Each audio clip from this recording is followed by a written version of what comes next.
Jay? They're the same. I always cut them out when need to and stuff. I got a new one running for Gamescape because he's got a great Kickstarter.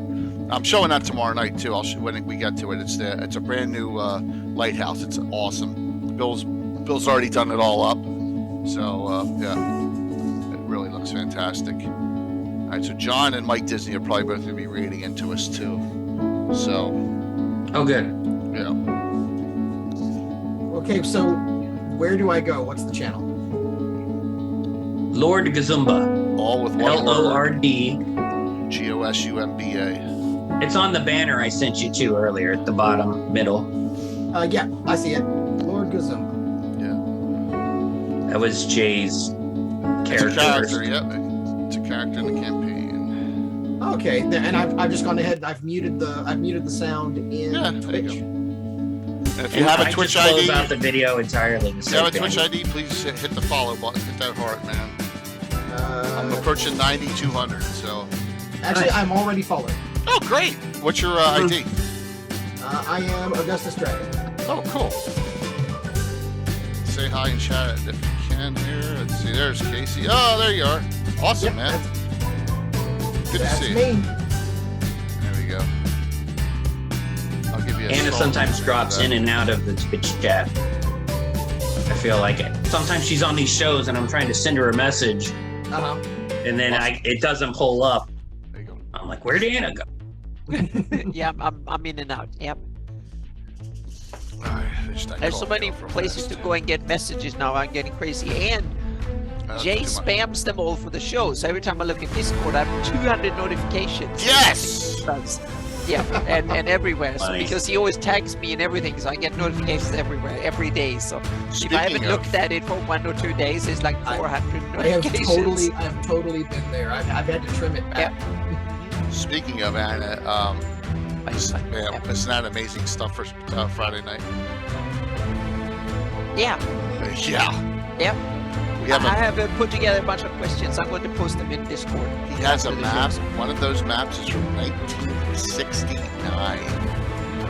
Yeah. A couple from it's at Greenwood. We got original. Yeah, she said 69. That's what I was. We got 1969. original at Greenwood maps for Friday night's fantasy mapping show. Wait, did you get in touch with the guy that Ben, the author, has the original map? He's been on the show. Ben Riggs. No, I didn't because those maps are not anywhere near as old as the maps we're going to show tomorrow. Wow. On Friday. No, we have stuff that's way older. Oh, the maps that Ed sold or gave to TSR. They're the full maps of the Forgotten Realms after they're made up. We have stuff that's concept maps. Oh yeah. What was the name of Game Wizards? August. We had the author of the book Game Wizards, Ben Riggs, on the show a couple months ago. Awesome. That's who we're talking about. Yeah, he's awesome to talk to. And we listened to him. He had a seminar at GaryCon. Yeah, it's great stuff. Last GaryCon, and that was also fantastic. I was really surprised at how into it we all were with the audience. Everyone was asking him questions, and we were his last stop on his publicity tour. Yes, we were the last one, which is good. Good timing. He's up for some award on Goodreads, like best historical non-fiction. So if you're on Goodreads, go vote. Yeah, I am on Goodreads. I'll go vote for him. Yeah, he couldn't believe it. I mean, he's gonna get probably. That's awesome. Yeah, that's great. Yeah, but it's amazing. It's amazing. Ben Riggs slaying a dragon, or slaying the dragon, or a dragon. I forgot which. Oh, I gave the wrong book title. Game Wizards is the other guy. Yeah, Slaying the Dragon was Ben Riggs. Slaying the Dragon with Ben Riggs. Yeah. I've got my reading glasses on. I can't see my book. Thanks, Josh. That's a good book too. Yeah. Back to the resub. 33 months. Oh my God, I've known you that long. That's scary. Great. I'm gonna go make a drink. Go for it. I'll be right back. And August, we talked earlier, like if your kids act up or whatever. Yeah, whenever he's got to go. Feel free to just tell us, hey, I'll be back, or I got to run, or whatever. We got to cover whatever you need. I'm definitely here for a solid hour. After that, it's touch and go. Yep, that's not a problem. Awesome. Over 4,000 years. All right, I'll be right back. Troller Games is proud to announce our latest Mythos series project, Woo. the Codex And then Sonarum. if Mike comes on. Codex Sonarum covers the might and profound wonders of prehistoric to medieval China. So both historic and Josh, I got an idea castles and for crusades. Gary Con. I'll talk to you later about it. with almost 200 mythical Chinese creatures. I keep trying to go to a Gary Con. I really do. Oh yeah, you should. It's awesome. Garycon's awesome. Where are you? Warriors, Louisville, Kentucky. Okay. But I mean, I've driven to Gen Con when it was up there, so it's not like the trip's the problem. It's just every year something comes up. Yeah. And the many legendary abilities associated with it. We're Ancient complex systems of sorcery, spellcraft, and fortune. I hear it's a good time. Yeah, we had a good time last year. Players can live out their characters' Fantastic. adventures in tales it was really good. set in popular Chinese fantasy styles like wuxia and more. So yeah, I went to and bought my new computer today. Yep. Yeah, what'd you get? I got a 13th gen Intel, fully decked out. 13th. The fully decked out, everything. Nice. 128 meg of memory. Yep, or gig. You got a 4080 in there too, 4090. Bringing hosts. Not yet. Only a 3080 Ti. Only a 3080. Oh yeah. Only the 4090 will be there in 6 months or so when they sorted out all the issues with the melting cables and yeah, I heard it's okay over here. Right now the 40 series isn't any better. So. Yeah, so I'm holding off. 3080 Ti's were actually perform better than the 3090s. I heard. Yep. I chose that. I have it in this computer, so I'm just going to put it. I bought a 3070 to put in this one. There's Mike. My spare computer. Mike, you're going to be just spectating tonight. You're welcome, Mike, to come on, man. Because you don't have to if you don't want to. It's up to you. Mike's just put that in chat. Maybe he just wants to send it out. Let Casey do it all the work. Val from Portugal. Oh, you did. That's right, Val. You did win it. Yeah. Well. All I heard was let Casey do the work. Yeah. Well. Yes.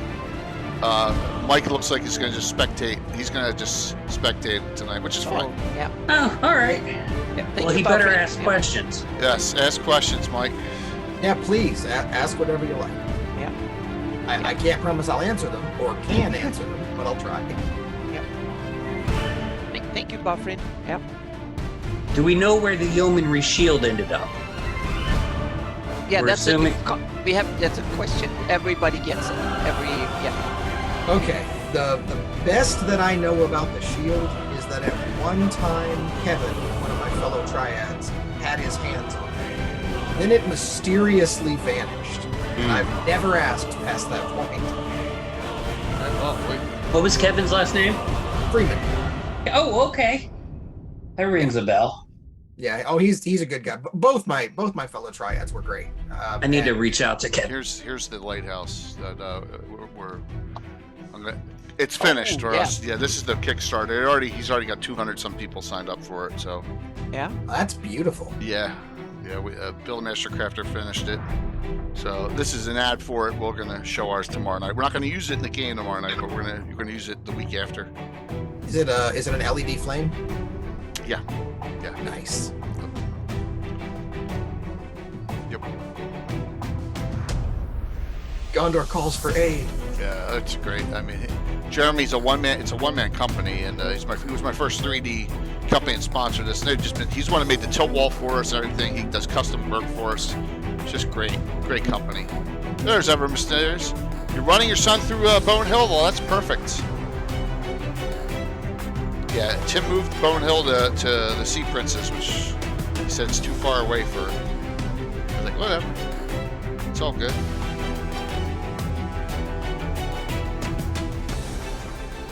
Yep. Night Below.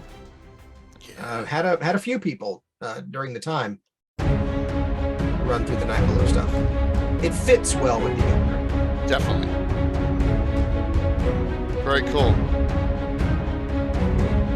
And yeah, I could totally see Bone Hill with the Sea Princess. That's fantastic. Yeah, I mean, Lendorok could go on any of those aisles and stuff. If you're running a western side of the map campaigns like we do, that's a haul. Lendor Isle's just too far away. But hey, whatever, it's a great thing. It works. Yep. Absolutely. I like the Stream is Starting logo. That screen Thank is you. great. I try to be as professional as possible here. I try, but my professional is nowhere near professional. So. Almost time to change that 42 to a 43. Almost. That Western dialect of common, exactly, Tim. Exactly. I get my balls busted so much for, like, it's from Dale. You don't use our eastern side of the map. You don't need Darlene map. No, I don't. Barely. Boom. All right, we're going to get this thing started a few minutes early here, like we always do. And I'll always piss off Gary Julian, but that's why we do it. Just kidding. Yeah. So, Yep. All right, Living Greyhawk Yeomanry tonight. Casey, how many Living Greyhawk different areas have we had on? Almost all of them, except most of the Europeans at this point. We had the Finns on. For that question. Yeah, we had Neri we had Neri and Onwall. Yeah. On. And Adri, we have had the Germans too. Yeah. Adri. So. Yeah. Shame on me. I should have had my spreadsheet, my super secret spreadsheet open. Yeah. So we. BB Fanfun, Melcott's its own place. That's Malden's world. I can tell you the ones we haven't had on a lot easier. Yeah. And they are Alyssa, Bone March, Dolstrand, Ekbeer, Grand March, although I have them lined up for the future. Redo the raid. If it Lordship of the Isles, the Principality of Ulik. No! The Sea Barons, Sundi, and tonight we get to cross Yeomanry. We get to cross the Yeomanry. Blue Box with the raid in. Good to see you there, John and company. Good show. Yes. Looking forward to a discussion here. That was a great discussion on your channel just previously. I'm J.K. Lord Gazamba. With me is the legendary Anna B. Meyer, the great Casey Brown, who shows up during these Living Greyhawk Triad Circle discussions, and our special guest tonight, Triad August Hahn. August, nice to meet you. Greetings. Glad you could be here. This is we always love doing these as often as we can because as Casey was saying in the pre-discussion, the history, it gets lost. And at least with these shows, we get to document it, and it's on Twitch and it gets on YouTube permanently, and people can always go back and take a look at it. And then there seems to be a recovery of information from that point, which is always nice. So tell us about yourself. Tell us how you got into gaming, how you got into Greyhawk, and how you got to be a Triad. Well, that's a long story. That's okay. We have 2 hours. 2 hours. Yeah. It's well, let's see. Okay, getting into gaming, that was fairly simple. We moved around a lot when I was a child because my folks were military, which meant never really got to stay in one place. Never really had the chance to make solid permanent friends. So I was just always entertain yourself was pretty much the way my folks were, and the easiest way to do that was for them to buy me books. And one of the first books that I got when I was just starting to get into fantasy was Lone Wolf: Flight from the Dark, which was a game book.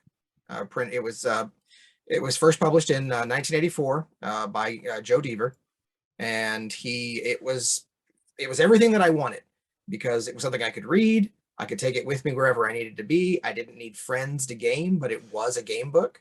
I got to make my own character, and it just sparked my interest in gaming. After that, I eventually graduated up to the D&D box sets. Ended up selling greeting cards in order to buy my D&D box set. Because it was I don't remember if you even remember those, but it was the door-to-door little kid. Because it was totally safe for little children back in those days. So you can go around the neighborhood and sell these adult magazines to raise money for your Cub Scouts organization. Yeah, exactly. August, real quick, Gary Julian asks, and I just want to make sure what states was the Yeomanry? The Yeomanry was Kentucky. There you go. Tennessee. Okay. And I was Kentucky, so that was the one I focused on. Okay. You're on the spot. I believe we were Kentucky, Tennessee, and Arkansas. Okay, thank you. Sorry to interrupt there. August, you were Alabama. Oh, Arkansas. How wrong was I? Louisiana, Mississippi, and Tennessee. You were basically the Southeastern Conference of Living Greyhawk without Florida. So that's really weird because we did a lot in Tennessee. And you did a lot in Louisiana too. We did. I never got to go to any of the cons there, but I guess, yeah. I guess that's because Casey would go and play Garn over there, right? Yes, that's where Garn was created 19 years ago. Wow. Oh, wow. Well, there you go. I'm happy to be corrected in a good way. Sorry to interrupt there on that. No. It's a good question. It was Gary Julian asking it, so yes, the Deep South. All right, so you were bouncing around. You sold. I remember those cards too. It was fun. Yeah. It was fun. It was incredibly dangerous, but I didn't know at the time. But yeah, I sold greeting cards. I sold enough boxes to be able to win. And what you would do is you wouldn't get paid. They would never pay you. They just have this big list of prizes you could trade in for. And one of them was the original red box D&D basic Menster box. Okay, cool. Wow. And it looked interesting. I just finished my Lone Wolf books, and I was like, "Oh, I'll try that." Cool. I mean, it looks like a really big book. So I was very surprised when it was actually a box. Yeah. So and it's like, okay, well, I think I actually need a friend for this. So I ended up finding, and that was actually how I started making friends wherever it was we'd move, because I had the rules. I could run games, so that's what I did, and that's how I got into D&D. You mentioned military parents. I didn't have military parents, but I was in the Army, and there is a large contingent, and Tim will back me up on this. There's a large group of people in the military who play Dungeons and Dragons, and like you, they move to a new base, they find a new gaming group. It's just an easy way for them to kind of find like-minded nerds and whatnot. Yeah, exactly. And that was pretty much how it worked for me. Every time we'd move to a new base, there'd be like we'd be living on a base compound or in base housing, or some kind of apartment complex that was near the base. And so every time it was a whole new group of kids, whole new school. I knew I'd only be there for a year, so this was a ready-made introduction. So I'd throw the box down. Anybody who looked curious. I only got my dice stolen twice, so. As long as they didn't take the crayon. No, those old sets came with a crayon. I still have the crayon.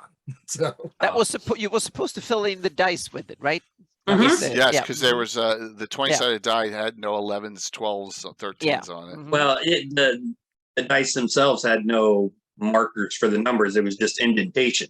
Yeah, they were just grooved numbers. There was a 0 plus in the early ones. There was 0 plus was 20 and 0 was 10. We had a lot of these in the beginning. Yeah. So how do you go from the red box set to Greyhawk?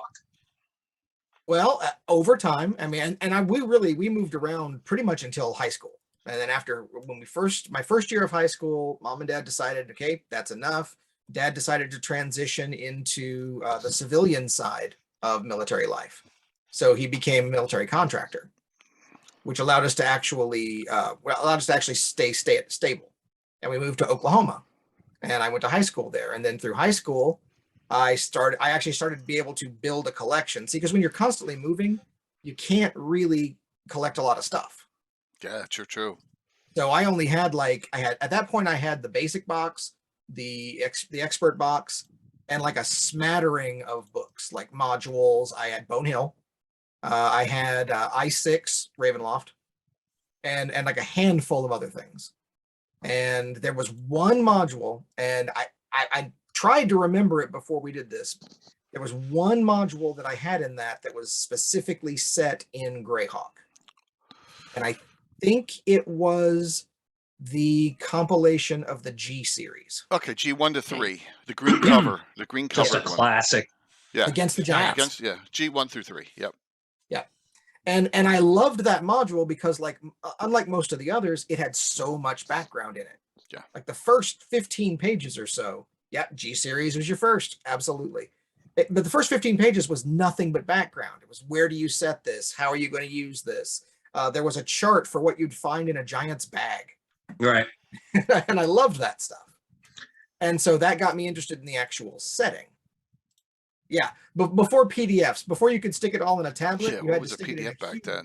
The G1 through 3 was a miniature sandbox because Yes. It wasn't a railroad dungeon crawl where open a door, kill a monster, take the treasure, move on, open a door, kill a monster, take the treasure. It was, hey, here's the Hill Giants setting. And if the PCs wake up the Giants, then these kobolds in the kitchen will do this.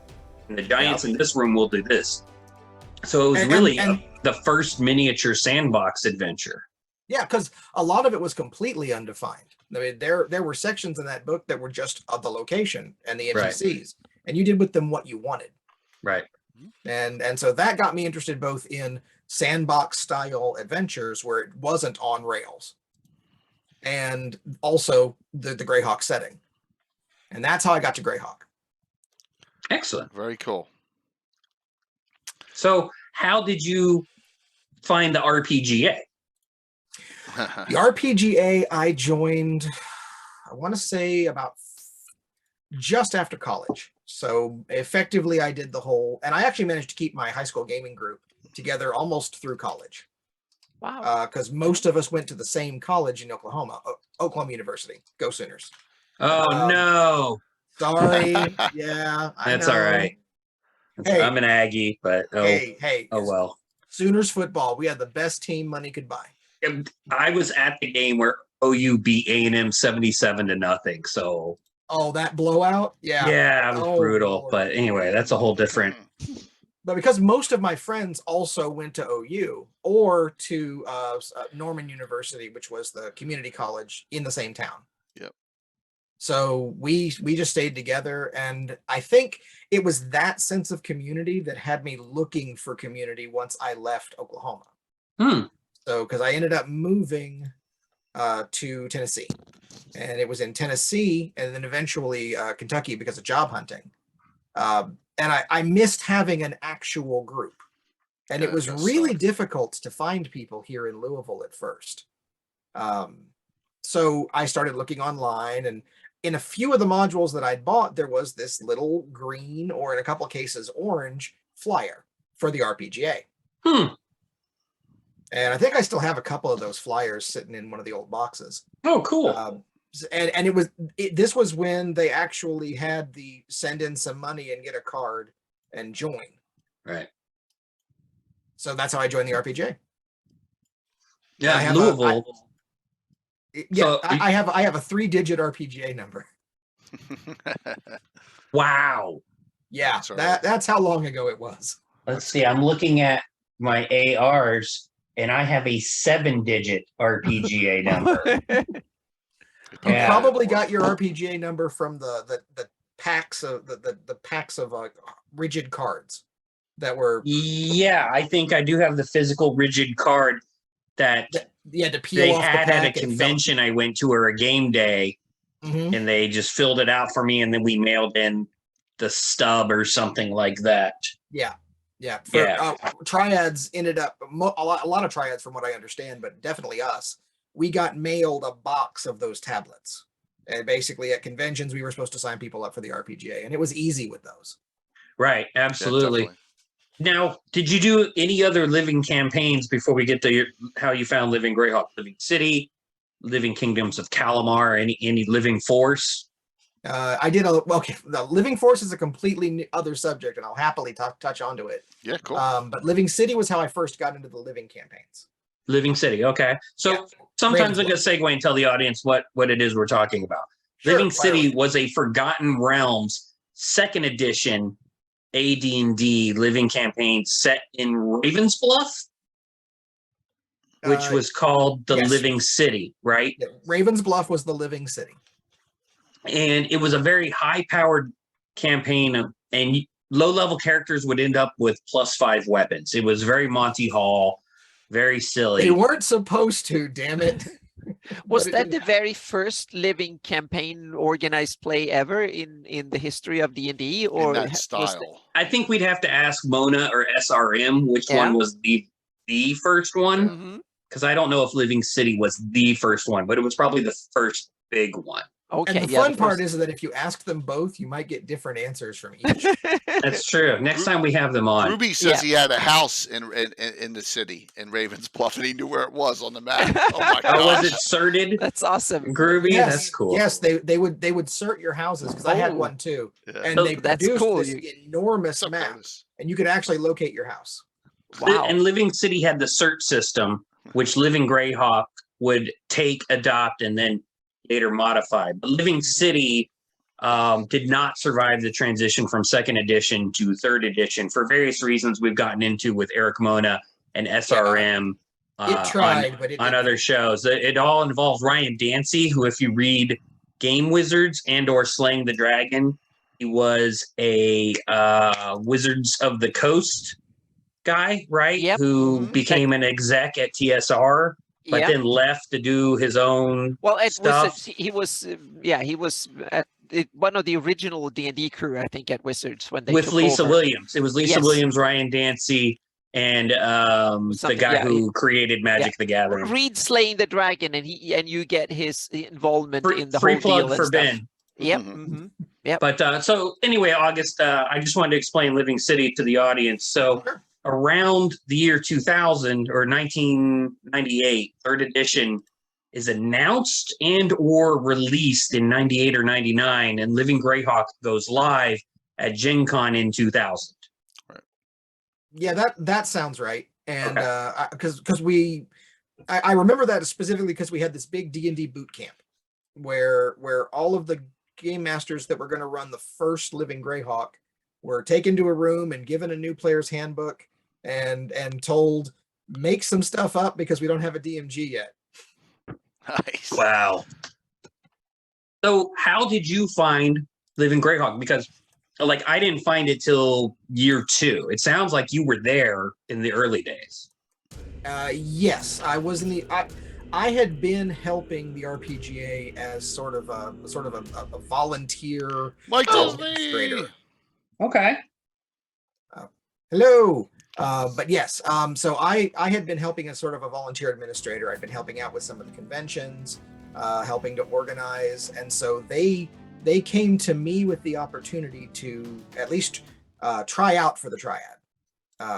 And SRM basically did this sort of, here's a prompt, write a module, we'll tell you what we think. Great to see you all. Oh, wow, cool. Yeah. And so I did that. He got back with me and said, we already have as many modules as we want to publish, but how would you like to do this instead? Free labor. Yeah, free labor. The RPGA was built on free labor. It really was. It was. And they've talked about this, the various ways they've kind of suckered us all in to providing the free labor. Like they just put out a call for authors, it sounds like. You wrote this adventure, which they didn't even publish. And then they're like, hey, come work on this campaign for us. Yep.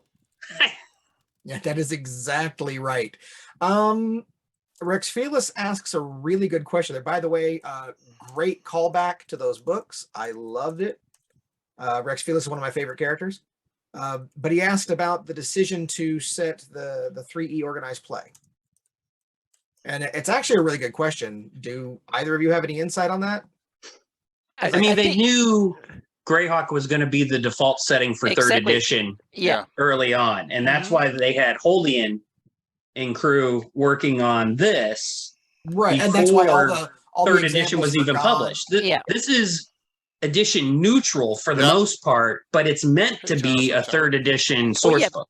Because it was written before a 3rd edition was released. Right. So that's why, Right, but because it sat there in sort of that limbo between editions. So, Yep. 1 sec. For all the new people rated in from Mike Disney's channel, we have giveaways tonight. So please feel free, exclamation point drawing.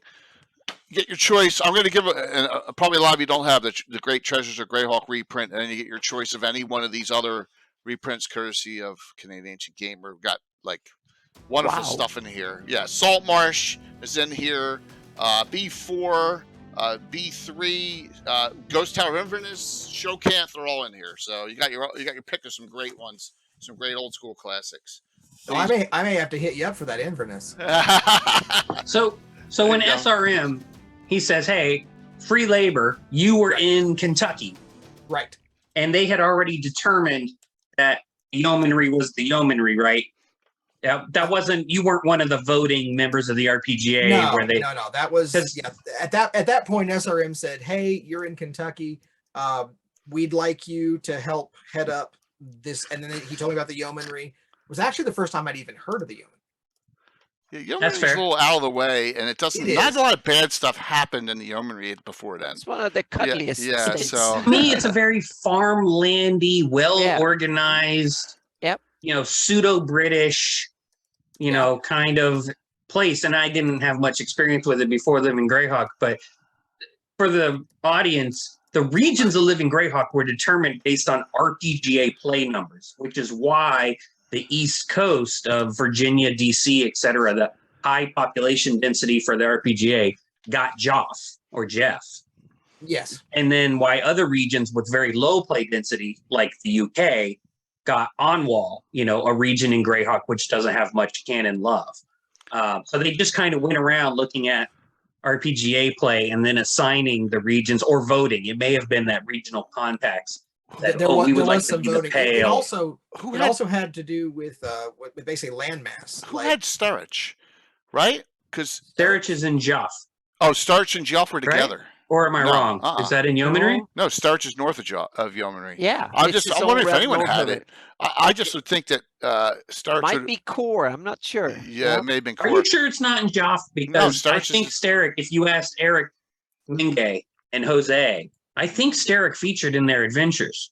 Okay, it's its own realm, but it might have so many Enoch, Tim, tonight. Interesting Someone look it up. going on. Yep.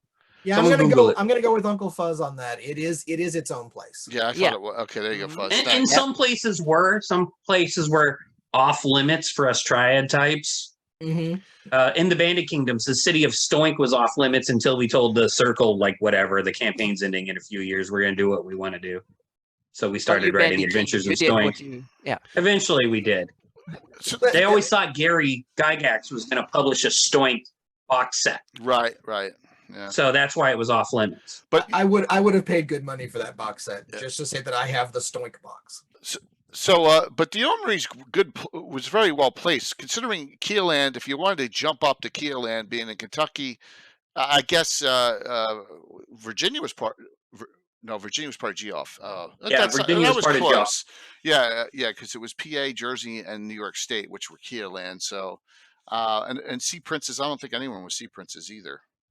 Sea Princes was a region, and it was. Hang on, I've got 3 different tabs in the awesome sheet I finally built for myself. Yeah, we're just trying to think of mystery if anyone was Starich in because we had a group of Sea Princes come up to one of the conventions in Alabama. Was it Florida?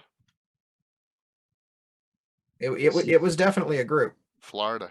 It had to have been then. No, Florida was Principality of Ulick. No, I don't have Sea Princes. I have Sea Barons. Sea Barons. Okay. Yeah, I don't have Sea Princes. Interesting. As a region. Was not prioritized. Lordship of the Isles. Yeah. And Icarus says Starich was not a region, so it just was left. It was not a region in Living Greyhawk. Okay. Right. I think it was in Joff. I thought I remembered them having to deal with the fallout of the Drow giant attack on Starich. Well, yeah, I don't think it was part of Sheldamar. I think it really was just its very own thing. Well, Yeomanry has a lot of potential, so I'm really excited to hear some stories about. It did. It absolutely did, because you have in Yeomanry you have this wonderful sort of amalgam of terrain types, because you have the pastoral farmland, like you said, but it's surrounded by mountains on most sides. Mm-hmm. It's tucked into this huge mountainous area, so it's protected in many directions, which allowed it to be relatively peaceful and relatively pastoral. But then to the south, swamp. To the upper east, a little more swamp. You've got hills and mountains and valleys. Sea Princes are not far and always causing trouble. Yeah. So, and yes, that is a very good point. The most fun I had with the Yeomanry and creating areas would be the fact that we had no monarchy. There was no leadership except basically a rule by the masses. That's why one of our biggest meta orgs was the militia, because the militia and the captains in the militia, for the most part, were also the politicians. Okay. Well, it sounds like some interesting things went on, which we're going to find out shortly, hopefully. So a couple quick questions. I just want to know if it even even had an effect on anything. The rebooting of Keep on the Borderlands, Kendall Keep was placed in Yeomanry. Was that there in your Living Greyhawk? Was it not, or was it off limits? Which is right there. It was not off limits, but it took a long time for us to get around to using it. Okay. But it was being used. It eventually got to be used. Interesting. We folded it into. It was a side mention in a few of our I'd say mid-era modules, and then we actually touched on it near the end. Okay. Mostly because, like you, we weren't sure we could use it. Right. How long were you Triad, August? Oh, all the way the whole run. I was starting. That's a first. I think that's a first. Wait! You were year 0, year 1, all the way to end of campaign in year 8. Yes, it's a first. Yeah, I was. Someone needs to give you an RPGA award or something. That's right. We've done so many of these shows. We've talked to so many of our fellow Triad guys, and we all usually get burned out. Wow. 2 to 4 years is the average. Well, see, I'm that unique juxtaposition of both a sucker and a masochist. So, I just took what they gave me and I liked it. No kidding. That's awesome. Congratulations for doing the whole thing. Yeah, like I said, that's a first in all these years that we saw that. Wow, very cool. So, you start off year 0. What's your initial concept? You're like, what am I going to do? Well, we had all of these basic ideas, but the Yeomanry wasn't particularly fleshed out when we got there. So we had to piece together. All right, so how do they rule themselves? How do they feed themselves? As isolated as they are, what's their trade? How far back do they stand when they throw flaming arrows into the hool? All that. Nice. You're talking about my character's home, and Jay wrote an adventure set in the hool. Yeah. Actually, we had a few of those by the end of it. Casey prepped me to show it, but I'm not going to. Yeah, I didn't have my copy of your adventure handy, sadly enough. Yeah, but otherwise I would have given you a shout out. You got a lot of. I said the Yeomanry always intrigued me. The Yeomanry was always intriguing, and just because of the style of government, it was more like sweet. I'll have to look that up. I'd like to see that module. Yeah, no problem. I'll give you the link at the end. It's on Carlos Lysing's site, CSL Entertainment. Really, it's fun. Sweet. Anna, I'm sorry that my brain is off. In the Robin Hood movie that what's his name just did a couple of years ago. What do they call a yeoman? He's a yeoman, right? Oh, he's a yeoman. Yeah. Yeah. So that's what I'm thinking about. How they got the name Yeomanry, correct? Oh, yeah, exactly. It is yeoman. Yeah. It was a special type of farmer that had a special legal standard. I'm not really sure. It was depending on they were like serfs and yeomans and stuff.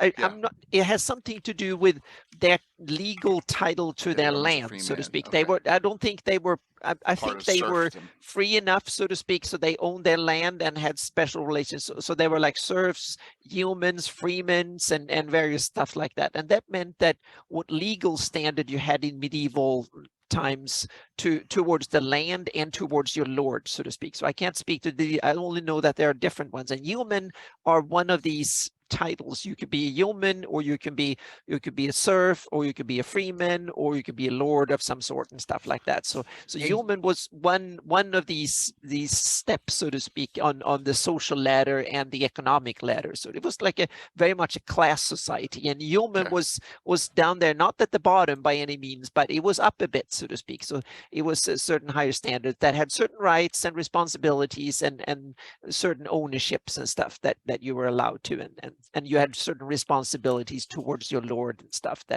and certain privileges and stuff. So August, Right.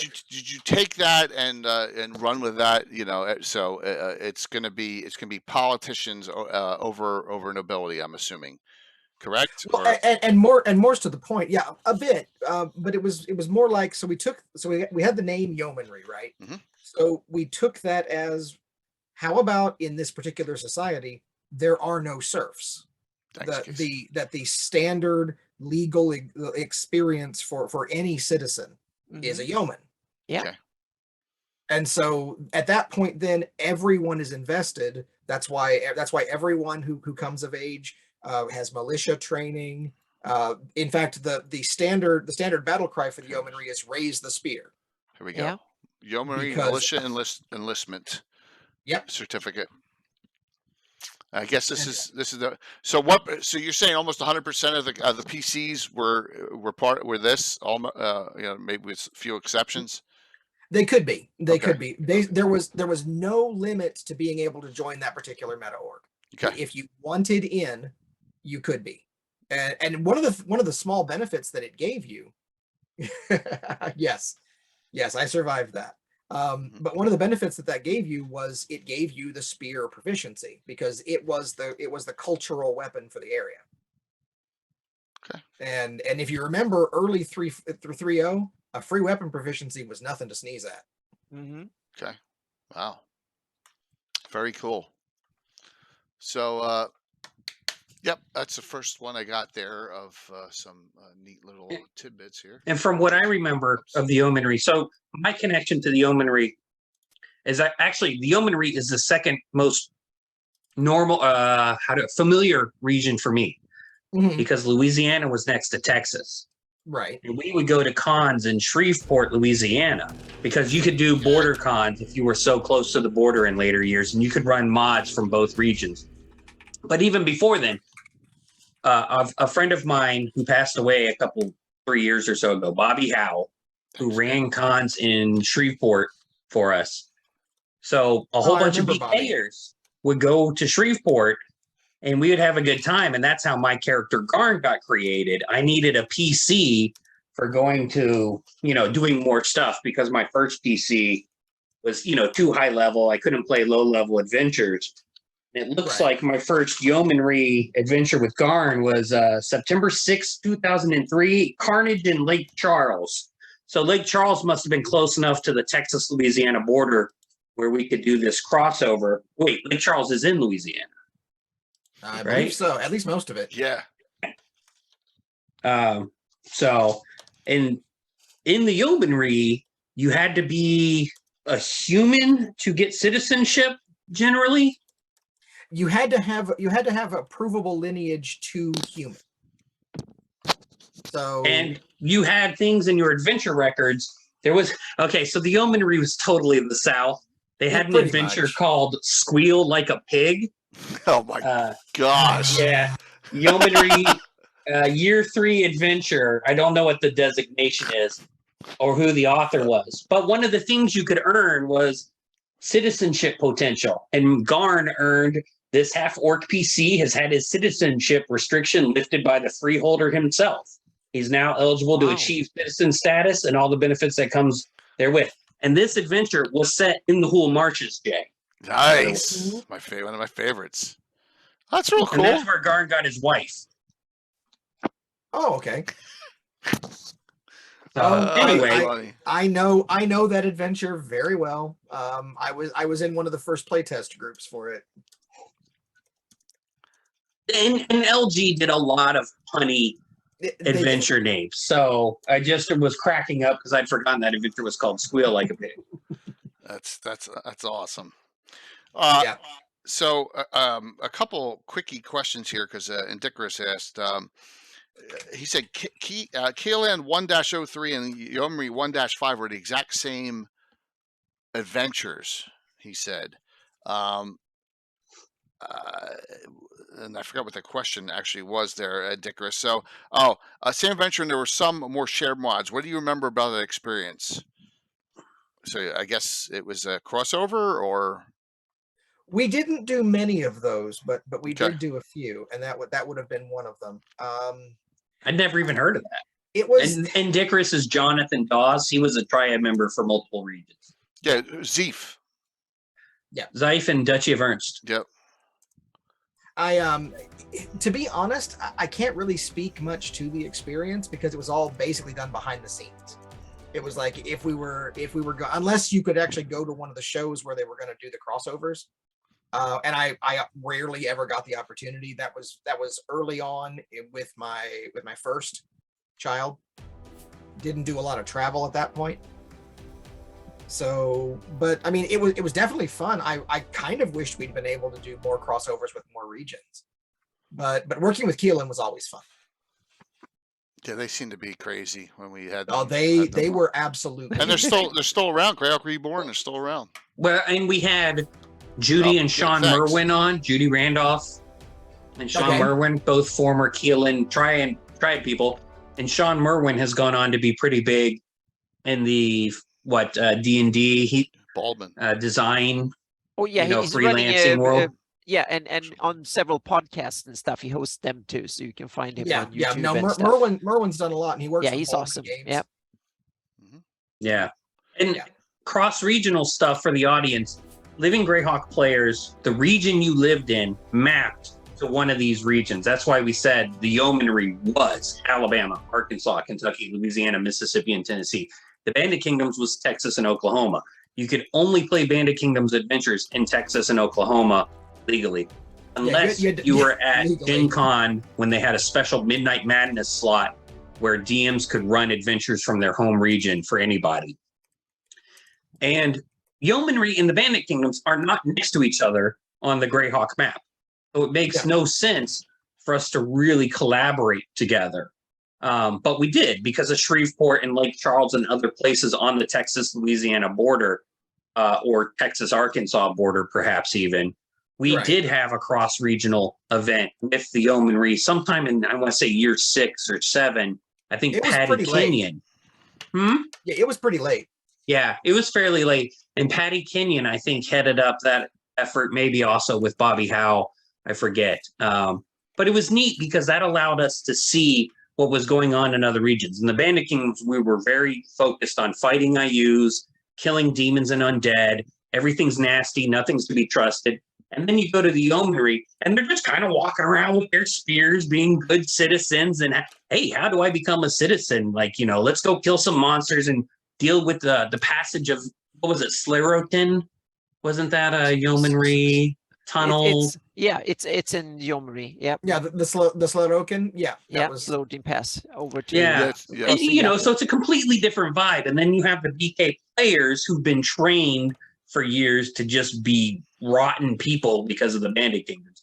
Come in and they create or bring Bandit Kingdoms players and play the Yeomanry stuff and vice versa. So you would get a little bit of a fun culture shock. Yeah. But it could sometimes be like a Yeomanry judge with a table full of Bandit Kingdoms players. That Yeomanry judge might be pulling his hair out. And a Bandit Kingdoms judge with a table full of Yeomanry players might be like, you guys are being too nice. Yeah. Yeah. It was, I really enjoyed that about the various triad areas because it really was its own culture. And you could actually have exactly that kind of culture shock, which was great. And Dickerus, we actually played it up as often as we could whenever we were at shows, because we often had Keelan players either wandering in or in some cases we had some Keelan judges, and so we really tried to play up that political intrigue when we could. Really cool. Because it was half the fun, right? Yeah. Oh, absolutely. Yeah. Stirring up trouble. So, and Dickerus also asked this. You guys created a free night prestige class? Yes, we did. And I tried desperately to find the document. And I didn't. Okay.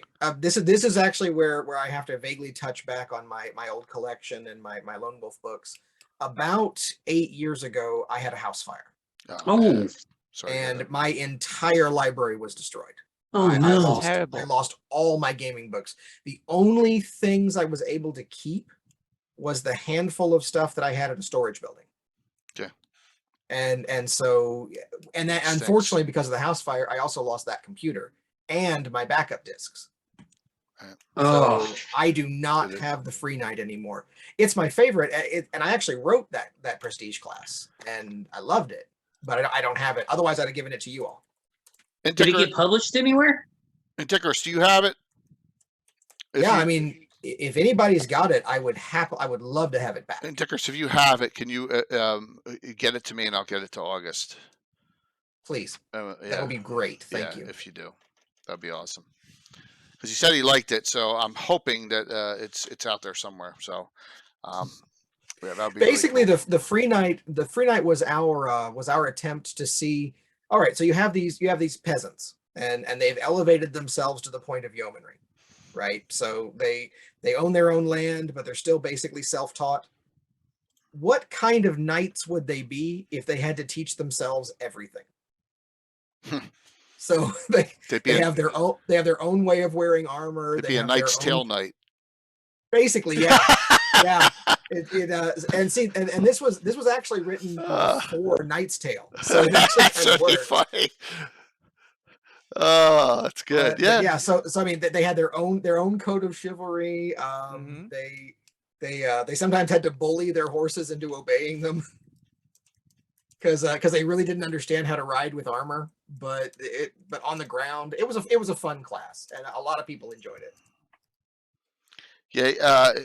So we'll get to that. Captain Ron's from Keeland. Ken will keep late in the discussion later on in the years, I think. So yeah, I can imagine if I had a fire and I lost everything in my basement, how awful it would be. Yeah.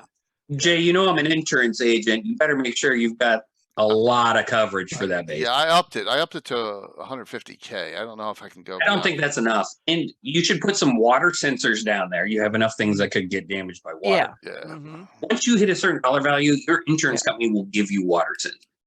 Oh, nice. Invite because they don't want your shit getting flooded either. Yeah. Yeah. Yeah. Invite an insurance agent and show it, then yeah. You see, and we had homeowners insurance, but the cover dollar value for some of these things couldn't come close to you can't replace your original Beckme set. I can't find my Beckme set. I don't know what happened to it, but what am I going to do? Go get on eBay and buy one for $300 or whatever? It's not the same for me. Right, especially when insurance pays off $25. Right. Maybe. Yeah, you'd have to fight the insurance adjuster tooth and nail. You'd have to point to the eBay auctions for every single old school item, and then you'd have to argue my Fiend Folio was in perfect condition and my Deities and Demigods had Cthulhu in it. You know, things you can't prove. Yeah, that's true. You can't. Yeah, because there's no receipts or anything, and if there were, they're probably burned up too. So yeah. Right. Yep. Sorry, that was a tangent. Well, it's a shame. But hopefully someone has that free night and we'll get it back to you. Yeah. You know, I'm assuming someone does. I mean, if Dickerus brought it up, you don't have it, but an NPC. All right. Well, all right. Jay, we got actual good insurance advice in the audience from SM Baker Esquire. Yes. Small Baker advice. Esquire. Yeah. Am I reading that correctly? He's saying film your collection, Jay. Good idea. At your point, you really should do that. Yeah, take pictures of all the shelves and stuff. Scan all your Kickstarters and receipts and all that stuff. And document with an inventory. That was the first thing I learned. You're gonna make me pee blood, guys. Yep, you have to hire someone. It's gonna take 3 years. So at least take pictures of all the shelves and stuff. You have like a 10-year-old kid. Give him a video camera and just tell him to go film the basement for like an hour. Mm-hmm. And give him a couple of computer games for it. So yeah. All right, back to the Yeomanry. Back to the Yeomanry. So give us the synopsis, the gist of what happened early on, first couple of years. What was the strife? What was the issue? Who was the antithesis? Well, for the first couple of years, actually, things went really, really simply. I mean, as you can imagine, the Yeomanry didn't have a lot of conflict at first. Its whole concept effectively was it was kind of peaceful. It was in a dangerous location, but because of the way it set itself up, the way all of its people were at least somewhat martially trained, they started in a position of peace. So our first couple of years worth of modules were mostly simple stuff, basic things. A handful of humanoids comes out of the hool, or Sclerotin's tunnel. There's something weird in there. But for the most part, it was kind of calm, kind of simple. We slowly ramped it up. By the time we reached year 3 and we had our big event, that's when things started to go crazy. And that was the Landstraden. Basically, Landstraden in the Yeomanry's version of common means the land quake, because we hit the entire area with an earthquake. Wow. We ripped we ripped a crater through the middle of the Yeomanry, and we flattened a couple of villages. We destroyed an entire city. Some mountains fell, creatures came out of the rift, and it really shook things up. This is where Mike is in the audience saying, I knew it, every region did something wild, wacky, and zany. But I'll say, Mike, they waited till year 3. A lot of the regions killed off NPCs in year 1 and whatnot. And I wanted to ask, Gary, who did the Yeomanry in this book? And then ask August, what did you guys take, if you remember, from the Living Greyhawk Gazetteer? Because, alignments, lawful good, lawful neutral, chaos good, and neutral good. Shit, to me as a BKer, that means go get donuts and chill out. That sounds it's exactly what it amazing. Was. It was a very pastoral area. So, of course, we had to hit it with an earthquake. In fact, one of the files that I sent you was the short story introduction to that event. Okay, let's see. I've converted them all over so I can show them. So I have Dueling Club Annotated, Chainmail, Heralds and Scalds, Militia 12, Yeo Story 1. That's it. Because we ended up with 4 stories, but the biggest one was Yeo Story 1. And that was the text at the very beginning of the convention where we rolled that out. We printed that up and put it in everybody's swag bags. Wow, that's cool. Wow. We would do dispatches on our BK website, and they were meant to advance the plot behind the scenes. Okay, guys, this adventure was released. You guys have all played it. A couple months later, this is the result of that adventure, and we'd have little narratives. Nice. That we would post. Here it is, the very last 5 paragraphs. Suddenly the world went insane. First the walls began to shake. The window shutters slammed against the walls outside as the house lurched sideways violently. A roar of thunder deafened her and a shutter slamming through the room sent her flying into the bed frame. A haze of red burned across her eyes and everything went dark. Sounds like Dorothy. Just kidding. Wow.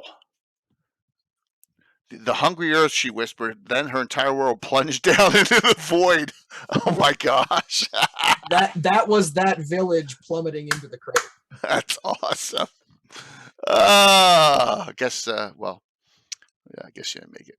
So I mean, because no one in that story made it. I hate to give you the spoiler. Oh, that's cool. But yeah, Mike, we waited until year 3. We were patient. So, August, when you joined the Triad in the early years, did you have a specific role? In the Band of Kingdoms, we had point of contact, meta org coordinator, and plots. Did you guys do that in the Yeomanry? To an extent, yeah. For the most part, I did plots, and I would be the person who at the end would polish the text on things like meta orgs. Okay. And if the best editor. If something was really important that it needed to be worded right or written up in a D&D fashion, they gave it to me. Okay. And before Living Greyhawk Gazetteer, what's Yeomanry's main canon source? Like in the Bene Kingdoms, we have I Use the Evil. In other regions have Ivid the Undying. What's the Yeomanry? That's it. It's not in Slavers or anything else.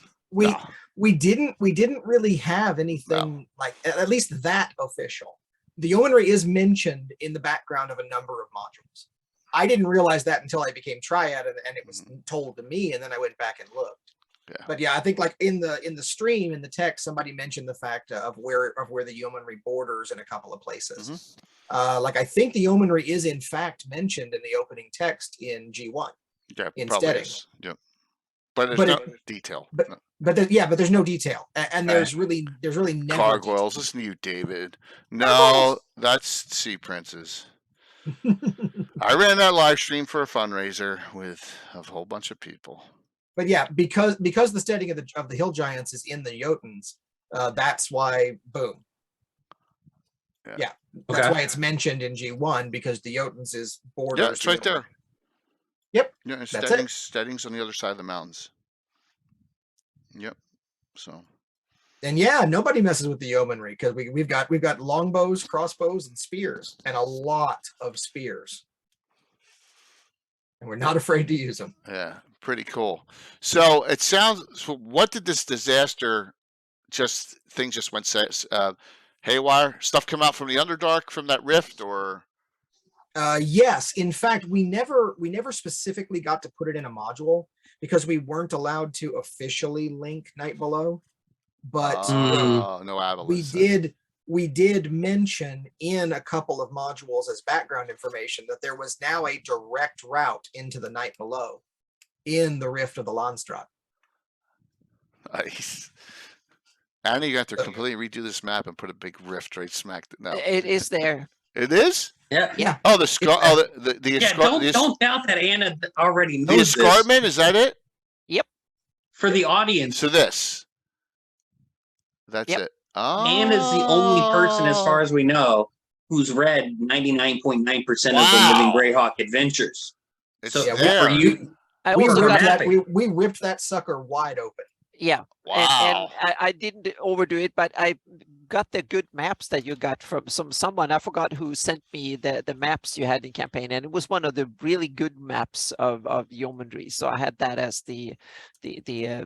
my kind of guide for making that area. So yep. But you were asking what, and thank you for that, by the way. I haven't seen this map in years. It's beautiful. Yes, it is. Yeah, thank you. Yeah, but yeah, when we popped open the land, of course, as you would do as a GM, we had things coming out of the rift, and the earthquake shook up a lot of our surrounding areas. The Hool squealed like a pig. we had Zvarts coming out. Yes. I love it already. Yeah, we had Zvarts, and Slorotin's tunnel actually was blocked off for a short period of time. Right. Because the mountainside above it collapsed down. And we had a module late in year 4 where the Slorotin's tunnel was just suddenly open again. And no one knew how. Just the rocks that had collapsed over it were hundreds of yards away from the opening, and no one knew how that happened. Now, correct me if I'm wrong, because I think I played this adventure. I don't think it was Court Special. There was some sort of giant brain monster at the bottom of Slorotin's passage, right? Some crazy elder tentacle brain monster. There was an elder tentacle thing. We never specifically defined it. Okay. See, my memory. That's this is 19 years ago. Yeah, this was 3rd edition, so there was some cool stuff like that in various books. The mother, Amy says. What was that book?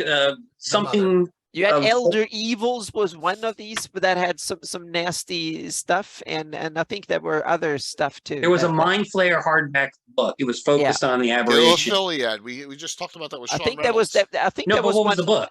Aberration. Hang on a second. No. It was a different book. Really? Yeah, there was. Hang on a second. I'll see if I can find it. Well, Elder Evils was a great book. Yeah, just by itself, there was so much in that book. That was one.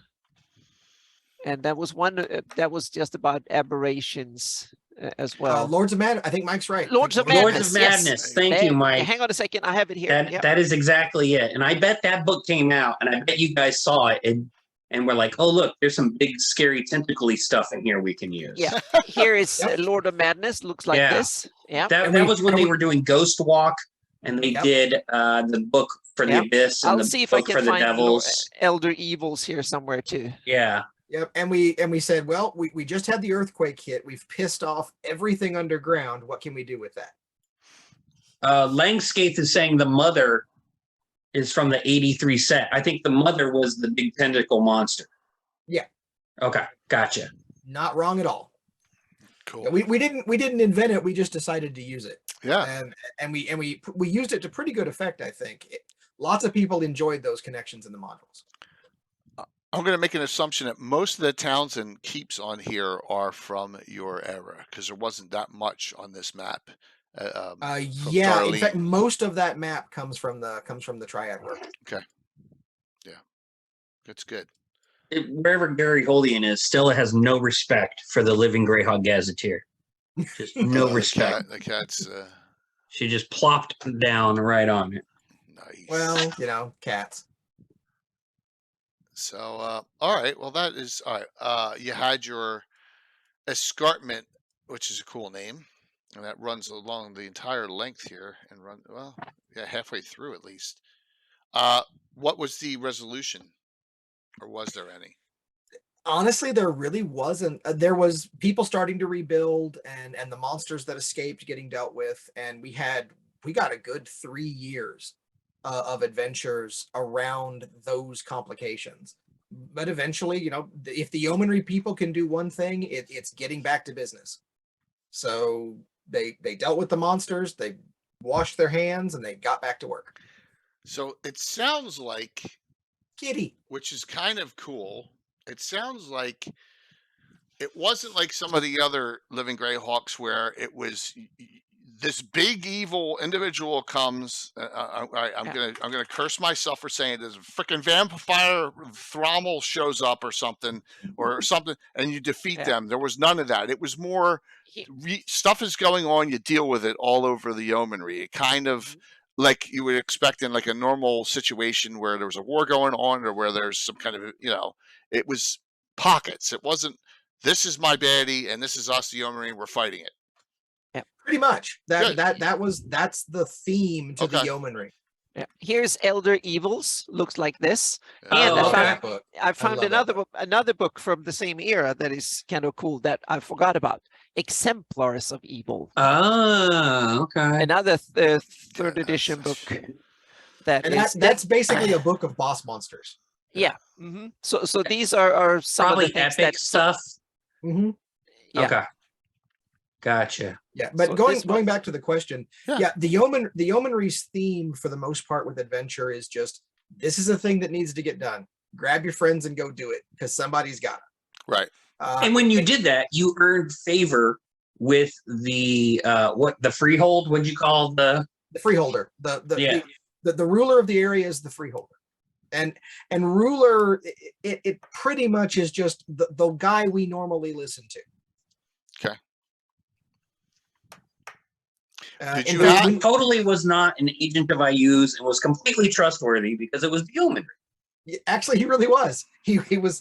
We did have some corruption behind the scenes, but it was never that high. It was never. I think I recall some Yeomanry adventures going off the rails when the Bandit Kingdoms people played it because we never took the NPCs at face value. We want you to go do this thing. We're going to equip you. We're going to pay you. And we're going to heal you when you come back or whatever. And y'all were just like, okay, you're an Iusian and you're going to murder us in our sleep. Roll initiative. Oh my you God. You are clearly mind flayers and you're going to eat my brain. Yeah. Paranoia. So was that person elected or was that an NPC? Well, there was a point where we thought we were going to do a plot line where the current freeholder stepped down and we were going to have an actual election. To move a player, like somebody who wanted to retire their character, and so we'd move them up into the freeholder position. It never really materialized, mostly because we had so many module ideas. We just never really got the chance to work that in anywhere. It sounds like you didn't get burnout as a lot of other people did. Oh no! I mean, well, I'm still in the gaming industry, so no, I've never gotten burnout. What are you doing, August? I'm not sure I knew that. Oh, okay. Well, speaking of not burnout, after I did Living Greyhawk, I went on to do Zendered Expeditions. Really? Okay. Yes. And that was 4E. Kind of. It bordered 4E. It was just before 4E. Oh, okay. So it was still third edition. Yeah, it was Eberron near the end of 3rd edition. Okay. And that was a living campaign for Eberron. That was also a living campaign. Okay. And then after the sorry, brain locked up again. After Zendrick Expeditions, I picked up the last half of Living Force. Oh, okay. Yeah. So I was in charge of years 3, 4, and 5 of Living Force. And was that the D20 system for? It was the D20 system in year 3 that became the Saga system for years 4 and 5. Wow. Okay. So you could play RPGA Jedi and stuff.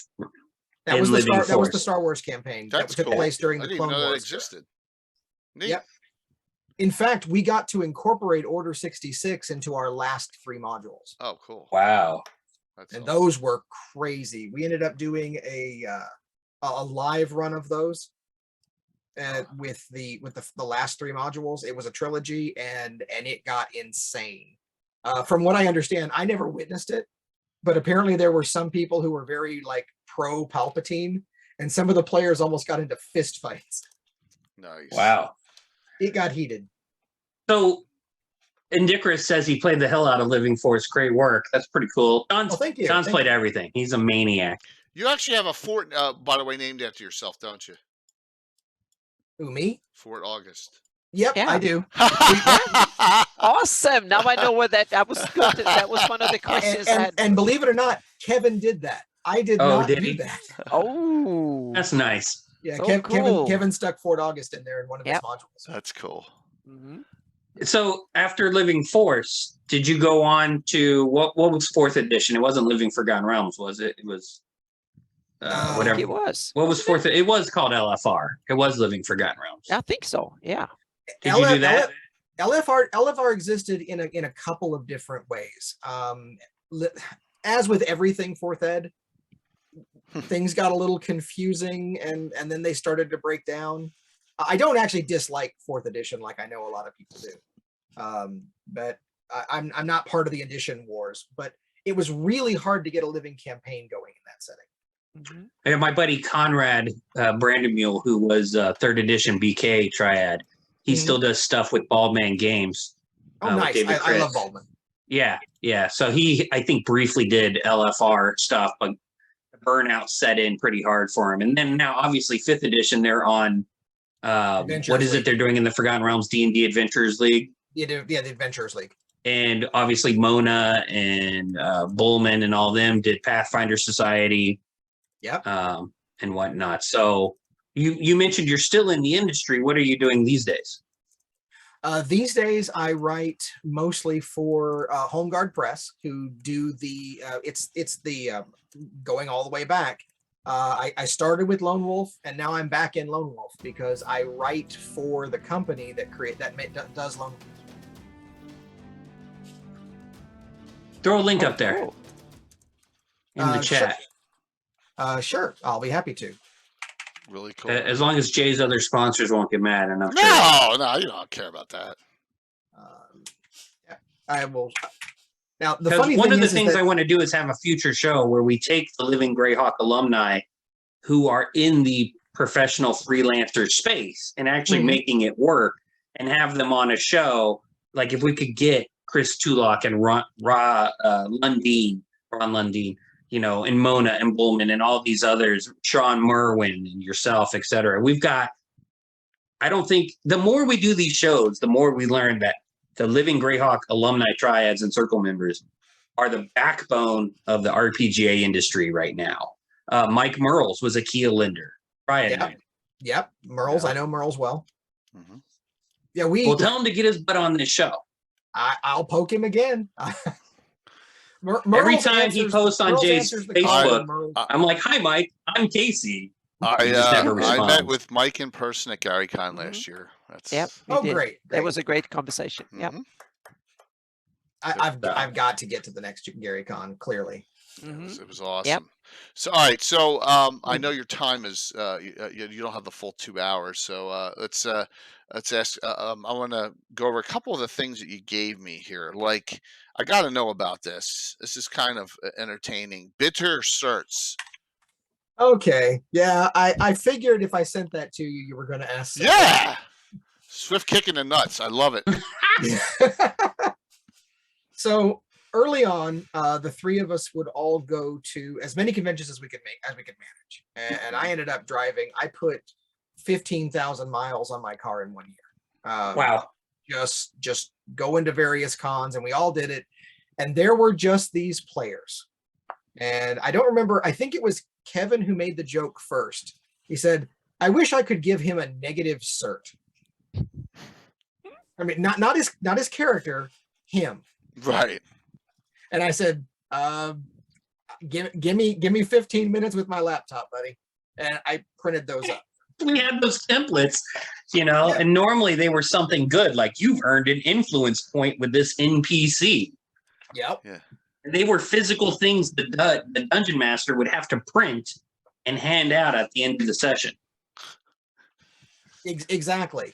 And so I already had the template on my laptop, so I just pulled it up and I made these. And we have Swift Kick in the Nuts.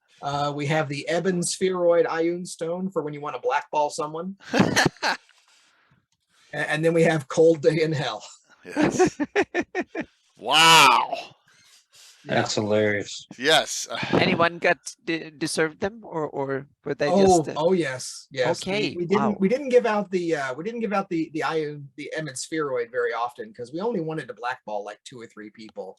But it became a point of pride for the next like 2 or 3 years to earn a Swift Kick in the Nuts cert. So we actually had players asking for them at one point. Oh my gosh. That is cool. I really enjoyed those. Those were fun. Mm-hmm. I thought you'd like them. Yeah, definitely. Absolutely. Let's see what else we have here.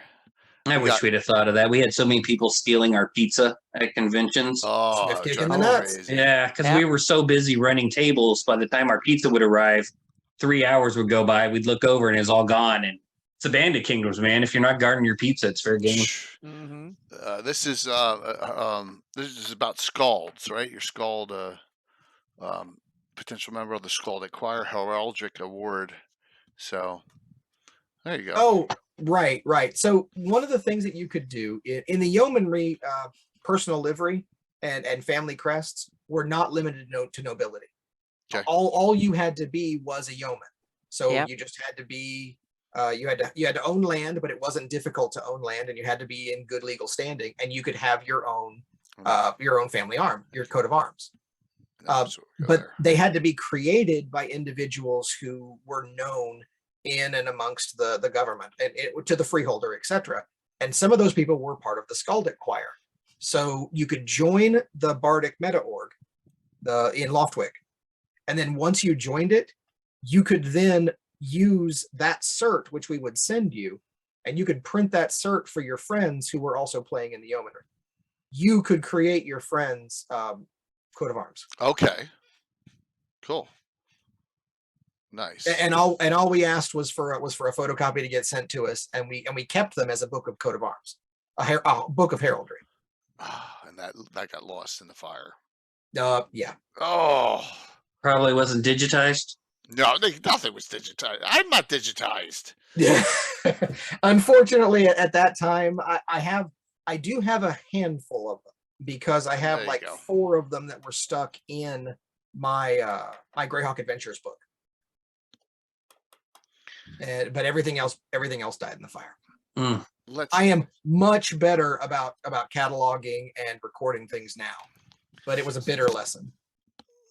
This document is about the Dueling Club of the Yeomanry. I got to hear about this. Basically, when the freeholder realized that while basic military training was not going to be enough, that sure, it was great that when as everyone was growing up, they were training, they were learning to use their spears, their shields, but the militia, because most members of the militia were also farmers or animal husbandry or had their own day jobs, they really couldn't continue to train. So one of the things that was created in the Yeomanry to convince people to kind of keep up their martial skills was a competitive duelists club. Okay. And it was basically for the citizens, but player characters took to it like wildfire. Right. All right. We also created it because it was a way of giving players something to do between their slots. Oh, okay. I would hope that was Kellenan worshippers going on in there, but that's just mine. A lot of Cord and Kellenan worshippers, yeah. Wow. And I know, some purists would say Kellenan's not supposed to be that popular in the setting, but he is. Yeah, he's the kind of god that I don't care how popular he's supposed to be. Soldiers are definitely going to seek him out. Right. Yeah. So we created that because we wanted to give players something to do in their downtime. Huh, that's a neat idea. Yeah. So in the Living Greyhawk Gazetteer, the Yeomanry's enemies list includes the Scarlet Brotherhood, and then, the various humanoid giant monsters. But then it specifically lists IUs. What was IUs doing during the Greyhawk Wars to the Yeomanry that made the Yeomanry upset? Other than just being IUs. But first off, there's just being IUs. But there wasn't one specific inciting incident, so much as just because the Yeomanry was a fertile area with people who at least he perceived to be weak. It was an easy land for him to prey in, and so he ended up doing a lot of during the wars. There would be attacks on the Yeomanry to the point where, and IUs, he's just gonna go ahead and announce that it's him. It was never really that subtle during the wars. He's the god of lies, but the Greyhawk Wars were pretty straightforward after he took out the hierarchs. Exactly. Once he no longer had to hide himself, he was pretty blunt. Right. And so the Yeomanry, they don't forget. So that's why he's specifically listed as an enemy. Also, IUs basically stands for everything the Yeomanry hates. Right. Chaotic, evil humanoids who don't care about society, culture, farming, community. Exactly. A liar who's completely self-interested. Absolutely nothing like the Yeomanry. Yeah. So now kind of a negative question. Well, how does it end when you get through to the year 8? What do you wrap up? Like you have your rift, you have that. You said you got a couple years out of that, and then you said maybe you were using Kendall Keep at some point. I'm not sure if that was a major plot line or just an adventure. What when you found out it was the last year or whatever? What'd you do? Well, we thought about it, and we talked about it amongst ourselves for a long time. I mean, I think we had 15, 16 meetings back to back, and not some of them were like 5-10 minutes here, 5-10 minutes there, but we had a couple of really long talks, and we discussed. At one point, we sat down at the last convention that we were able to all go to together, and we decided that the most Yeomanry way to end Living Greyhawk would just be to have us one adventure where at the end of it, you just got to go home. Makes sense. There was no huge blowout. There was no final battle. There was no terrible evil. There was a threat to the land. They put down the raiders that were burning farms. They saved a bunch of citizens, and then they just went the hell home. That's amazing, because like every other region, like the BK, we're blowing shit up with demons, and the PCs are exactly. crazy battles, and the Jeff, they're fighting the giants and maybe the drow if they got to. And you just go home. Yeah, your region went home and hung their shields up and leaned their spears in the corner and kind of like said, like, till next time, honey, I'm home. What's for dinner? Kind of thing, male or female. I'm not being sexist here with that. Yeah. That's okay. That's don't right. get mad.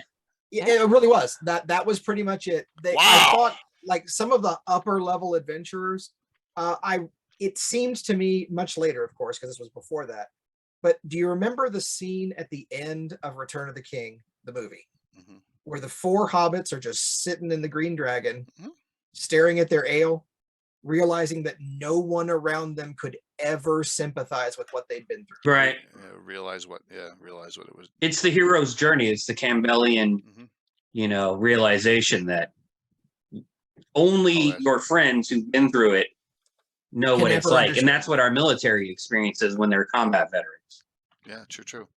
And that was kind of the homecoming that I always envisioned for the high level adventurers who just can go back to a farm and get on with their lives. That's really cool. That's the most poignant thing I think I've heard in Living Greyhawk. Yeah, so nicely done. Yeah, exactly, and it's so true to the region spirit, kind of too. Yeah, really, Gary, I don't get IUs being I mean, in principle, maybe. Also, Scarlet Brotherhood makes no sense here too. Sorry, but get them out. Maybe they were like, there's no one. Like, zoom the map out. Let's take a look at what borders the Yeomanry 360. Giants everywhere, right? Giants, crystal mists. Well, we had to make a couple of things work. Remember, because we didn't choose stuff. Yeah. And PS Measure is absolutely correct. Originally, it didn't make any sense for IUs to be an enemy, but we had to make it work. And so the rationale that I just gave you is what we came up with. That piece measure is Gary Holding. Yes. Howdy, Gary. And not wrong. It didn't make much sense to us at the time. With the and Mike's right, and we latched onto that a little bit because Ghosts of Saltmarsh wasn't the first to mention that. So I've gone bonkers with the Iusian connection and Ghosts of Saltmarsh in my 5e campaign. I just ran with it because Lord Obney is mentioned in G1 through 3. He's in the Hill Giant setting as a slave, right? Mm-hmm. And I think he's secretly an evil dwarf who's advising the Giants. Yep. And he's wanted for murder in Keeland. That's like that's what they tell you about this dwarf. He's wanted for murder in Keeland. So I've put Lord Obney in Keeland in my Ghosts of Saltmarsh 5e campaign, and he just wrecked shop. He was murdering people left and right. He killed a couple of my PCs. It was hilarious. Oh, good Lord. I mean, he could. Absolutely. Wow. I love the ending, man. That's so awesome. I'm glad it felt right. And once we realized that it felt right, that's what we ran with. And that's awesome. Yes. So a couple specific questions here. I know Antiquus had another good one. And I forgot what it was already because did you do much with the town project idea? We did at first. We had a lot of interest in the very beginning of it. And then basically we had our adventures. They got a little far flung.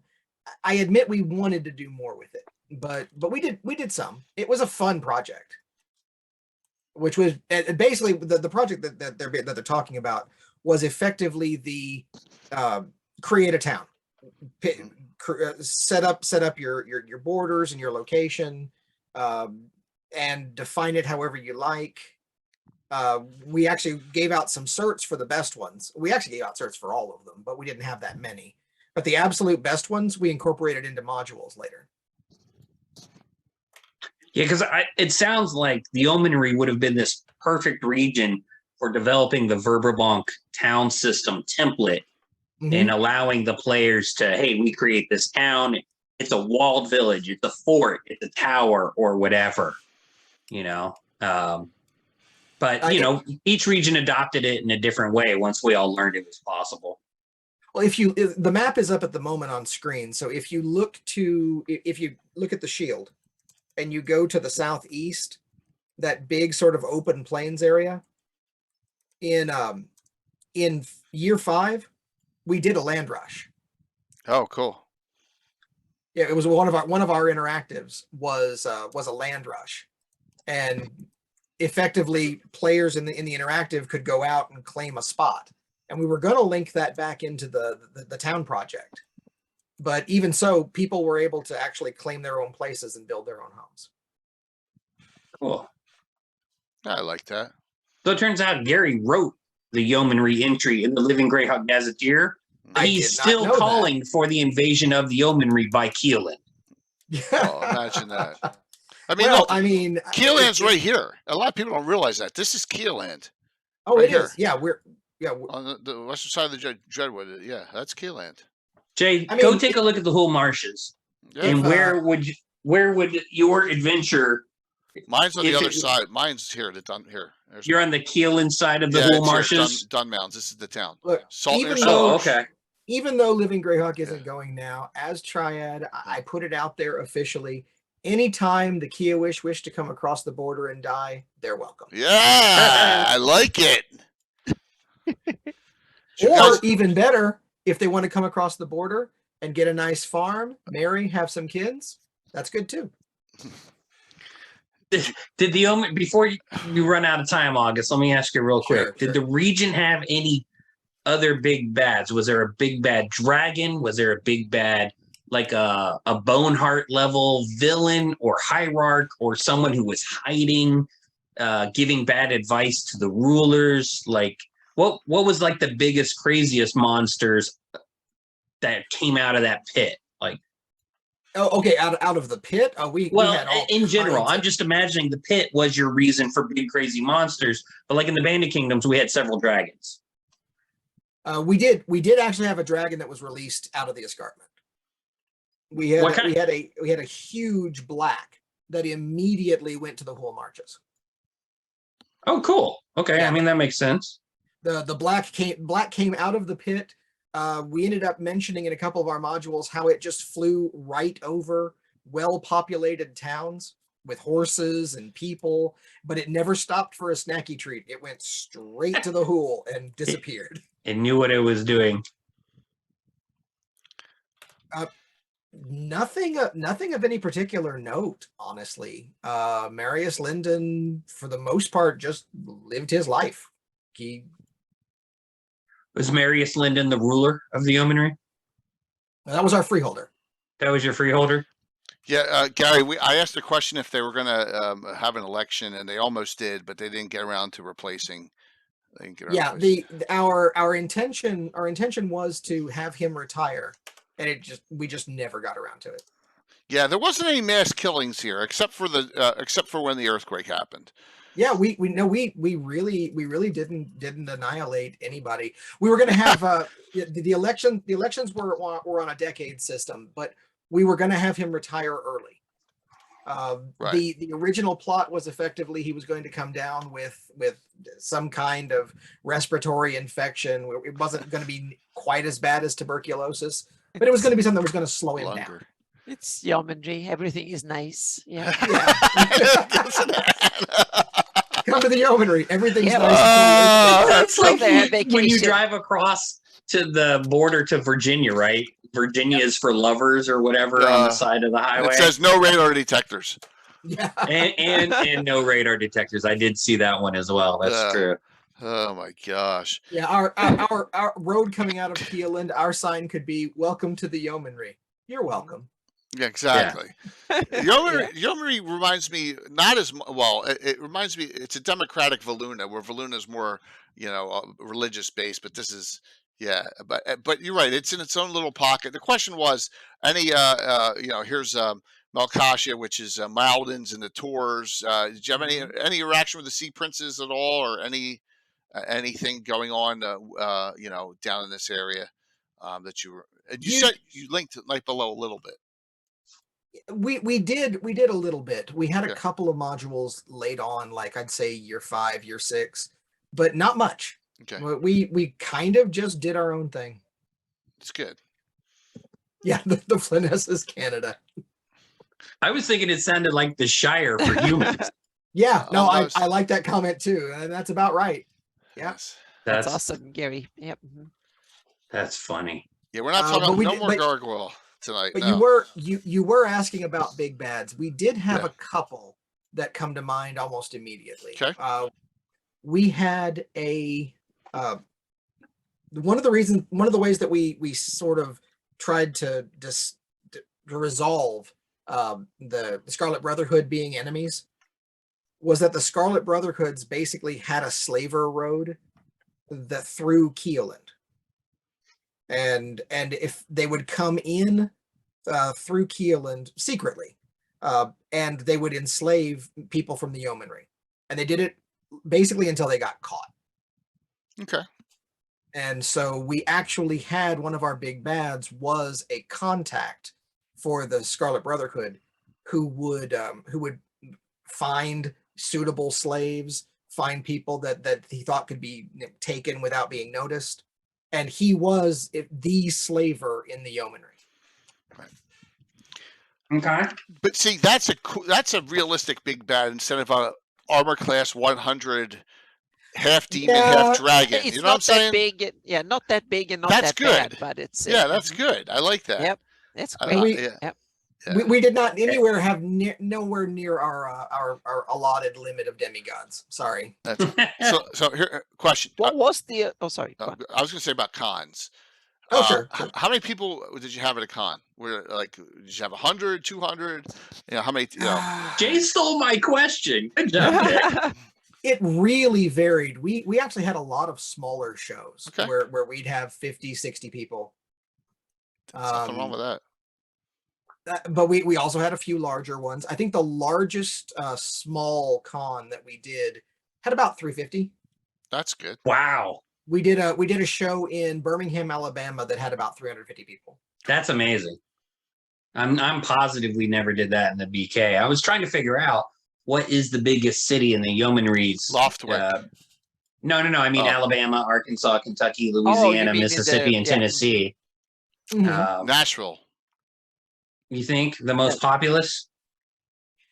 Well, Louisville is huge. Yeah. But Nashville was a good population center. Mm-hmm. Baton Rouge, we did we did a little con there, and that was fantastic. Oh man. I would imagine having a con in New Orleans. Oh God, that'd be great. If you could stay sober enough to play D&D. We almost did. I think we did a few game days in Nolans, but we had an actual con in Baton Rouge. Nice. For the audience, August said it correctly. Jay did not. It is Nolans. I don't. I have a Philly accent, so I can get away with is hacking up anything. Yeah. Wow. Baton Rouge and Nolans. You basically have to pronounce New Orleans like you're both drunk and you've forgotten half the letters in the alphabet. Which is what you should be doing when you're in Nolans. I went there for my bachelor party in 2013. Oh, okay. Yeah. Nice. Being in Texas and Houston, we always went to New Orleans for my buddies' bachelor parties. Right. Yeah. That's great. I've been there a couple of times. I've loved it every time. I want to know what the Pagoda of Harmonic Key is. Does anyone know what that is out here? Anna, do you know? It's just no. I need to. I don't know what Devoda Index. Look it up. Yep. If anyone knows, hang on, there can't be that many pagodas, so I need to Greyhawk search for pagoda here.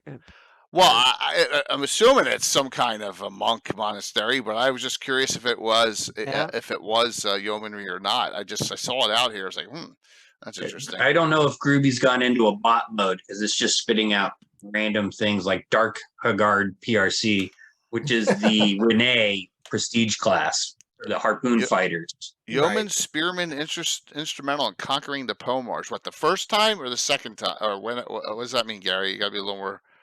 Yeah. Was that a statement or a question, Gary? No, it was a fact. Yeah. Yeah. Our yeoman spearmen were fantastic troops. Yeah, before the Hateful Wars. Yeah, he's talking about. I think he's talking about the second time the Pomarsh was conquered. Yeah, before the Hateful Wars with the dwarves, pre Hateful Wars. But I thought if you saw the Pomarsh, you died. Well, that was afterwards. That's Joe Block. That's Crovis will get you. A lot of our veterans came home, so apparently not. Yeah. Yeah. Are yeomanry members part of the Knights of the Watch or no? Knights of the Watch, did you have it? No, you didn't have any ties with them? I thought they were along the entire length of the mountain changes. No, I don't think so. It said was just Geoff? Okay. No, Grand March, Bissell is the big ones for Watch. Okay. Yeah, right. They were known to us, but we there wasn't an official part. Okay. Yeah. They're in the Living Greyhawk Gazetteer, I think, is one of the organizations. Right. I just was asking that question. So, all right. Well, wow. I mean, you gotta, you had to have a lot of adventures because you have a ton of towns in here that were added. So, and places like and some of those came from our players. Yeah, like this is right on the escarpment. Delar Carr's Tower in ruins. That would be interesting to know about this. Then there's this outpost here, the outpost. There'd be some cool things. What was their best, most epic plot line, Gary? I think you weren't on when they talked about it. That this escarpment was a major earthquake, right? That sucked up a town, and then things came out of it, and it went bad. Yeah, for a while. the Landstrannen. Yeah. This actually, I'm going to be really a nerd here. This looks like, Anna, correct me if I'm wrong. This looks like where they think Eastern Africa is ripping apart now, kind of. In a way, but it's on a much smaller scale. But less water, yeah. Yeah, on a much smaller scale, because the rift through Africa, it's bigger than through the Flanese, so to speak. Right, so right. But it's that runs north-south too. Yeah. So, but this one is kind of east-north, right, northwest to southeast. Yeah, but it reminds me of that same thing where the plate tectonics. Yeah.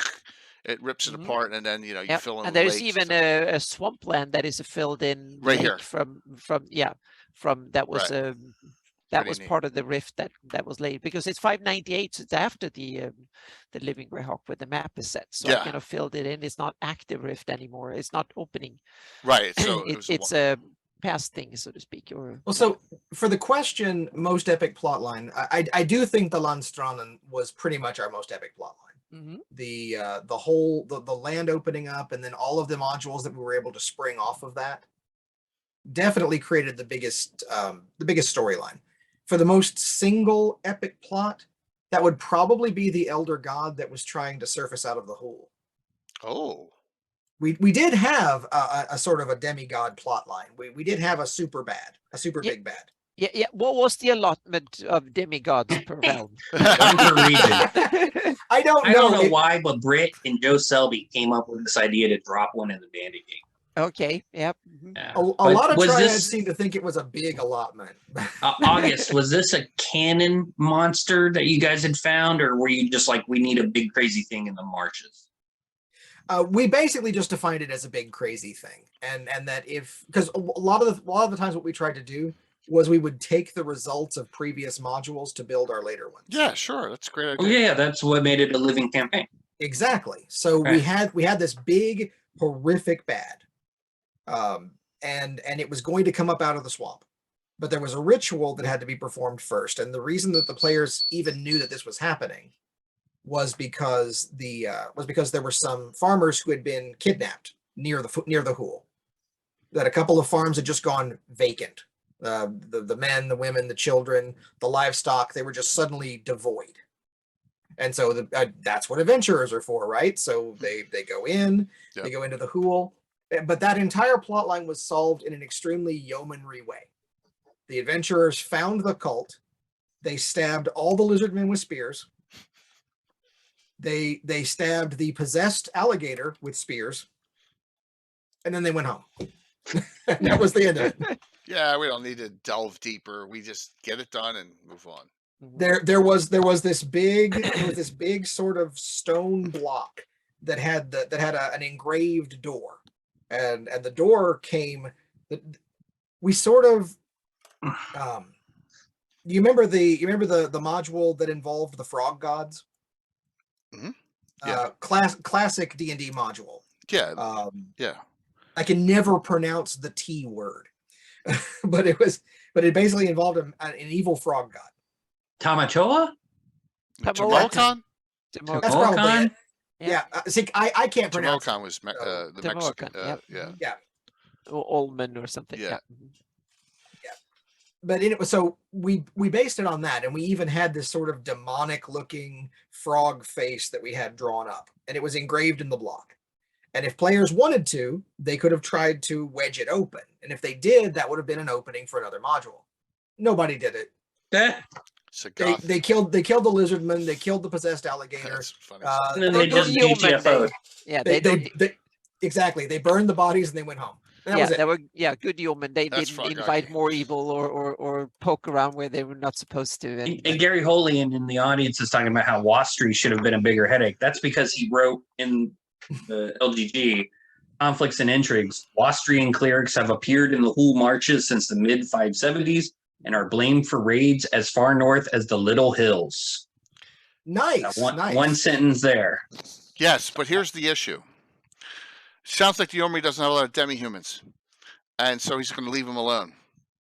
Washtri's the hammer, the hunter of demi-humans. He's more about exterminating them than taking existing humans and converting them. So the population of the Yeomanry, according to the LGG, was 79% human. This is a very standard formula, 3rd edition, used for population breakdowns. Yeah. 9% halfling, 5% elf, 3% dwarf, 2% gnome, 1% half elf, 1% half orc. Yeah. Okay. We weren't anywhere near exclusively human. It's just that the human lineage was where our yeomen came from. Right. And that's the 3rd edition standard fantasy realm controlled by humans percentages for the most part. Yeah. Right. Exactly. I mean, there probably are more than 10% halflings, but they hide well. Yeah, little hills. Yeah, you can't count them. Three count. halflings in a trench coat. Yeah. Yeah, that would have been great if our next freeholder had just been 3 halflings in a trench coat. I love it. That'd be great. Well, it sounds like you had a really great time with it, and everyone. Oh yes, absolutely. Were all the triads throughout the full 8 years, or did you have to add a couple? Or I think we were really lucky in that regard because I don't think we actually replaced anyone. Oh, I think. Wait, so was Patty Kenyon the whole time? No, Patty. I'm trying to. She was triad, right? I don't think she was Yeomanry. I remember her yelling at me, so I assume she was triad. No, she wasn't. She was definitely part of the team, so to speak, but she wasn't actually triad. No. Oh, maybe I misunderstood. It's okay. It's all right. Well, let's try and reach out to the others. You've mentioned Kevin Freeman. I've tried to reach out to Kevin, and yeah, I'll reach out to them and see what I can do. Very cool. Because I'd love what to we have like them to here. do. I'm sure they can tell you all kinds of great stories. Yeah. Well, that's the thing for the next future shows. We can do a deep dive into the meta orgs, into the adventures, and things of that nature. Yeah, absolutely. And someone will find that prestige class if we get more of the audience members to be Yeomanry players. Now that word gets out. I would really love that. I'd love to. Someone will have a copy of that, and we can share that with the audience. Yeah, I think Sean K. Reynolds, he found those prestige classes for the specialty priests, right? Yeah, specialty priests. He found them all. We had Sean Reynolds on Sunday night, and he wrote up specialty priests that were supposed to go into here before they had rules, and Gary said no and ripped them out. I'm just kidding, Gary. Yeah, there just wasn't room for them. So, so he kept them, and he found them all. So I'm working on getting them over to me. Yeah, so we can hopefully, which is cool, be ready for the community in the future. Yeah, we've gotten a lot of information that way from people, from Jim Ward, Leonard. We've gotten a lot of tidbits of information we never knew. Like awesome. We found out Sunday night that the Marquesa doubles, that was all Sean Reynolds' creation. So yeah. You know, Sean was very creative, especially early on. He did a lot of stuff. Absolutely. So there was a stream question that I wanted to answer. Go for it, again, please. From we tried to keep our interactives, and we did more interactives early on. Later on, there was just so many shows to go to and so many modules to write that we just didn't have time for it. Yeah. But early on, like I think year 2, we ended up doing a county fair.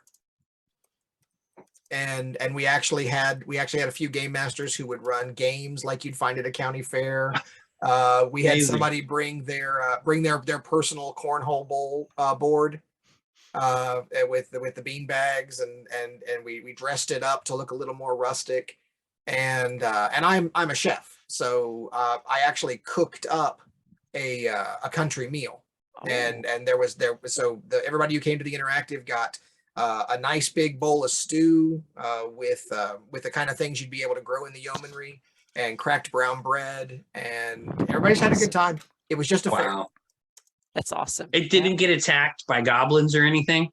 It could have. We had a side plot where if we assumed that people would be so interested in doing the games, etc., that the people that we put on watch would wander away, but they didn't. Like good yeomen, they watched the one entrance.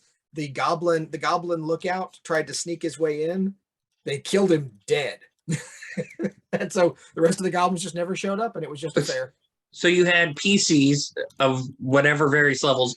Year 2, you probably have first to like 6th, 7th, 8th level, depending on how early in the year it was. And you would say your PC is on watch, and that guy would stand there for an hour. Yeah, basically. and we because we assumed they'd just wander away. You know, they get bored, but nope, they stayed there. So the goblin got caught, and that was the end of it. That's very good. We really haven't explained interactives to the audience on this show. I've done it in the past shows, but an interactive was a Living Greyhawk event where you had more than one table. A table in Living Greyhawk was 4 to 6 PCs officially. Mostly players, although sometimes you had cohorts. 3rd edition had the cohort leadership. Had leadership. Had leadership. So normally you have one dungeon master and 6 players, and they're playing the adventure, and it's what I call, what Tom Brister calls the theory of 6 bozos. Each adventure is played in its own little universe in the multiverse, and those 6 adventurers do that adventure. And then when you go to another Living Greyhawk table, you might run into someone who's played the same adventure, but they didn't play it with you, and you might actually have the same treasure and the same sorted weapons and stuff like that. You just kind of had to ignore that, and that was called the theory of 6 bozos. But at interactives, everyone would be in the same space-time universe, so to speak, at the same time. So you'd have 100 adventurers at this county fair or whatever, or 350 at a big interactive. And that's when it's like, okay, Living Greyhawk regions, you wouldn't have hundreds of adventurers getting together because there just shouldn't be that many living adventurers in any region, except maybe the free city of Greyhawk itself. Yeah. But we just kind of had to ignore that and run with it. And those events were called interactives. And low-level tables could interact with the high-level tables and vice versa. And some interactives were just events of a sort, didn't have tables at all. And it could be a lot of fun. We speaking of the 6 bozos, we had our own rule. And it was a rule that I carried over into Zendrick Expeditions. Because tables could run with a minimum of 4, maximum of 6. And I don't believe that anyone ever actually obeyed that. I know for a fact most conventions have run a 7-person table. Well, right. You get to a point where you have 13 people registered to play in this slot, and you only have 2 judges, so you can't break them up into 4, 4, 5. So practicality meant that sometimes you'd run a table of 3, sometimes you'd run a table of 7. It just happened. It wasn't legal, but it happened. I ran a table of 12 one time because the other judge was sick, and I had 12 people, and I ran an APL 4 table and an APL 6 table of the same adventure simultaneously on the same battle maps. And I just told them, this is your monsters, this is your monsters. Don't cross over. Don't cross the streams. Yeah. Right. Don't cross the streams, and ran the module that way. But they weren't designed to be done that way. No, they were absolutely not. But because you would sometimes have that, we ended up, I have what we call the 3-bard law, which was that every module we wrote for the Yeomanry had to have a way for 3 bards to succeed. And that effectively that meant that no matter who sat down, you wouldn't have to worry about a party mix. You wouldn't have to worry about anything optimum. There had to be a way for 3 bards to succeed. Dale, 3-bard rule. That's the 3-bard rule. See, Dale's like, what? Okay. So you guys were very nice because you might not have a cleric, you might not have a wizard, you might not have a rogue. And in 3rd edition, the bards they're a little bit butch in 5e. In 5e, bards bring the beef. They do. Right, because they have 9 level spells and notes also. Yeah. Right. Yep. But in 3rd edition, you're saying write it for a non-optimized party. And there was an arms race in Living Greyhawk, which I talk about in my book, $9.95 on Amazon. But there was an arms race in some of the regions, not yours, it sounds like. Right. Some of the regions, we encouraged the arms race because we got tired of the Munchkin builds just killing everything with no problem. And we unfortunately escalated back.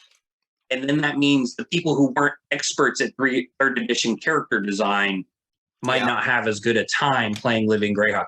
You could sometimes play down. You could play an easier version of the adventure, Sure, just tear it down a little bit. And right. Yeah, always a right. possibility. You could role play more if you had faster combats, and that's what some people like. But in general, Living Greyhawk was more culturally about who's the baddest adventuring party and how can we challenge them. So it's really neat to me to hear your region, which I played in, and I never picked up on this.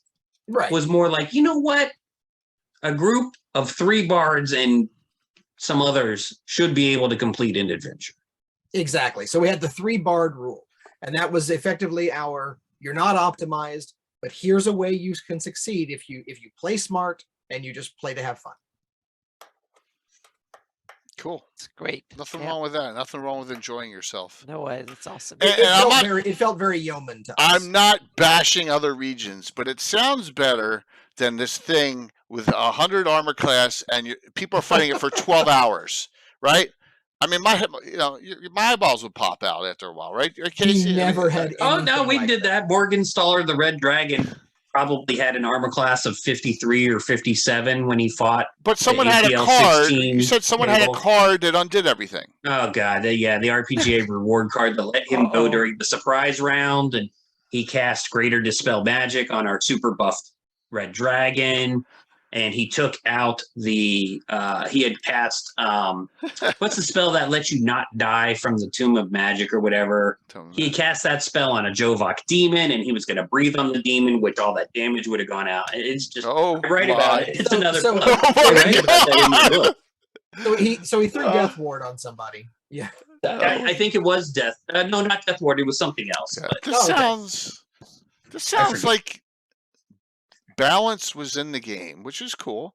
I'm not saying anyone's better or worse than others, but it sounds like it was a very relaxing, entertaining time, and everyone had a good time, and that's the most important thing.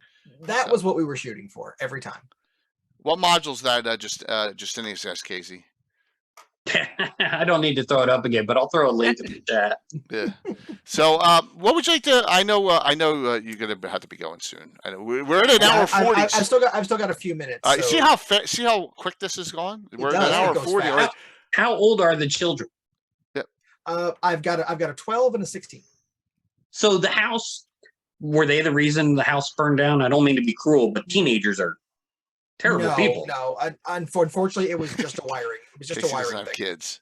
Yeah, no. My kid's not burning down my house. I remember being that age, and hopefully there's some sort of supervision. Is my point. Oh yeah, no, no one was here, no one was hurt, thankfully. So nothing important. No. I mean, like right now, hopefully they're not up to shenanigans. No. That's where my dad joke was trying to go. Yeah. My youngest did just wander down the hall with a flamethrower, but it's probably fine. That's awesome. So August. In closing, what did you take out of the experience? Things you may would have done better. Things that you're like, we got this right. In summary of the Yeomanry as a whole over those 8 years. If nothing else, the 8 years that I spent with the Yeomanry just taught me to love gaming again. I mean, it brought me. I admit that before I went into it, I was starting to slow down. Everybody who gamed back then knows that dearth of time between 2nd edition and 3rd edition, where it felt like gaming was slowing down, the enthusiasm was starting to die. It was harder to find groups. It was harder to find materials, and the 3rd edition and the Yeomanry just brought me back into it. That's great.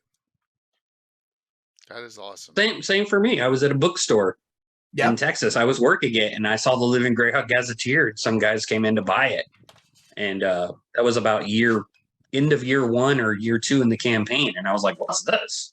And that's how I got back into D&D. Yeah, absolutely. It's one of my favorite books, especially for the era. And you said, "Who's the idiot that made Mordenkainen bald?" Look, he's not bald. He just cast Fireball a few minutes ago. Yeah. I know you hate it, Gary, but Eric took credit for it, kind of. Yep. In that discussion. So, any other final questions from the audience for August? Yeah, please. Anything. Yeah. So we got him for a couple more minutes here, and. Yep. Yeah, thank you so much. What do you do? What's your profession now? What are you doing? Yeah, yeah. I'm a professional writer. Like I said, I write for a Magnum for the Home Guard Press. I also do. Is that novels or RPG stuff? I didn't that's quite. It's game books, which is effectively novels. I do write novels as well. When I clicked on that link that you put in, and throw it up again. Yeah, please do. I clicked on that link. Those were game books. Those weren't novels I was looking at. Yes, those are choose your own adventures. Basically, they're game books. Branching narratives is a good way to put it. Cool. Okay, so it's not like it was a source book. No, no. Gotcha. Well, that's cool. But I did also write 2 different versions of the RPG for Lone Wolf. So where's the RPG? The RPG is about to enter its 3rd printing. It's going to have a whole new edition. Cool. But I mean, is it linked on this website anywhere? I don't know if it's linked there because it's technically out of print. So okay. After I did Living Force, I went to work for a company called Mongoose Publishing. Mm-hmm. That got me into actual RPG writing. And I worked with them for several years. Mongoose is British. Anna, who's Mongoose? I'm not sure. Yeah, they've done a lot of stuff. They've been around for decades. They did even the Traveler stuff. That wasn't Monty, though, right? No, it wasn't. No. That Malhavoc Press. Well, that's Malhavoc. August, tell us who Mongoose is, because I recognize the name. Okay. Yeah, Mongoose started with they basically got their real kick and their real start with the OGL for 3rd edition. They produced a lot of material. They did the Quintessential series. Mm-hmm. They did a number of settings. They did Judge Dredd role playing. They did the Starship Troopers role playing game. They did the first Conan RPG, the first mass market Conan RPG. We did Babylon 5. Oh, okay. I wrote most of the initial the 1st edition of the Babylon 5 stuff. Yeah, I wrote those. That's awesome. Those are mine, and I love them. Very cool. So, and that's what got me into the RPG business directly after the RPGA, and I've just sort of kept my hand in ever since. Do you have a full-time job? You said you're a chef. That was just in college, and then I do it for my family. Gotcha. So, yeah, you're a full-time freelancer? What? You're a full-time freelancer? I've been off and on contract. At the moment, I'm freelance. Mm-hmm. Sure, cool. That's what you do for a living, which is amazing to me because I do insurance, and it's I'm writing all the time. Good Lord. That's great. Okay. Fantastic. That's fantastic. Well, I'm going to add you to the list to bring you back on when we have the alumni in publishing. Yeah. I'll make the time. I'll be here. What would you like to shout out now? What do you got going on that we can know about? Mm-hmm. Honestly, I would love it if everybody would go to that link, would go to the magnumon.com. Mm-hmm. Take a look at the Lone Wolf stuff. We've just restarted the line. We have what's called the definitive edition. Right. It's reprints. The hardbacks are now out. The paperbacks are available for pre-order on Amazon. They're classic, but they're done in new ways with new art. And we're continuing. It's a 32 book series. And the book 32 finally finishes the series, and it comes out in 2024. Okay. After that, there's a whole bunch of new books. We're expanding the line. I've written a couple of novels for it. Please go there, take a look, see if you like it. Very cool. Awesome. We really go ahead. That's it. That's pretty much my shout out. Other than, of course, shout out to my family, shout out to my friends. They'll probably be watching this later. And to you all, thank you for doing this. Yeah. Well, we really appreciate it. Thank you for having me. Yeah, thank you for accepting my reach out. I think which was on Facebook at first, and I've got you to join our super secret Triad Circle, emotional support group on Discord I created. So thank you very much. This was fascinating. I know it can be tough when you're the one person from the region, and you killed it. This was an amazing show. I had a lot of fun, and I'd love to come back. Yeah, Absolutely, we get dig into some of the meta orgs. That's always a fun time. I'm just Yeah, amazed. sure, well- I'm just amazed how level-headed the region was over time. Yeah. And which, yeah, go ahead, Anna. how appealing that is. Yeah, it is. It has It a little stands flair out. to it. Yep. Yes. Like, I didn't really know much about the Yeomanry, even though I played it during Living Greyhawk. But now, if I tie into it in my Ghost of Saltmarsh campaign, they're just going to go and have the most relaxing time. Jeez. No demons, no Lord Obme trying to murder them. They're going to go to a farm. Like, I was at a farm in West Virginia recently. Very appropriate. Just relax. Yep. That's cool. All right, so let's see what else we all got going on here. Then we're going to do the giveaway, and we'll find someone to raid into. So, Casey, what's going on? So pretty normal, typical stuff. I'm still running my Ghost of Saltmarsh campaign, now entering its 4th year. Great. That is one Saturday a month for me, 8 hours with like 8 PCs. And they're just now hitting 9th and 10th level. We're about to finish the book, actually. I'm prepping the last adventure in Ghost of Saltmarsh, and then I got to figure out what I'm going to do with them after that. Every other Monday, I run a Candlekeep Mysteries 5e game, which is, I've set up like a Scooby-Doo TV show. The PCs work in Candlekeep, and then the adventure plot hook just happens to them. They're in the stacks. The book falls at their feet. Go. It's just a very easy premise so that they can do the adventures in Candlekeep Mysteries without overthinking anything. So that's been a lot of fun. And that group is going on its like 3rd year. We started with 2020 and been doing various different things.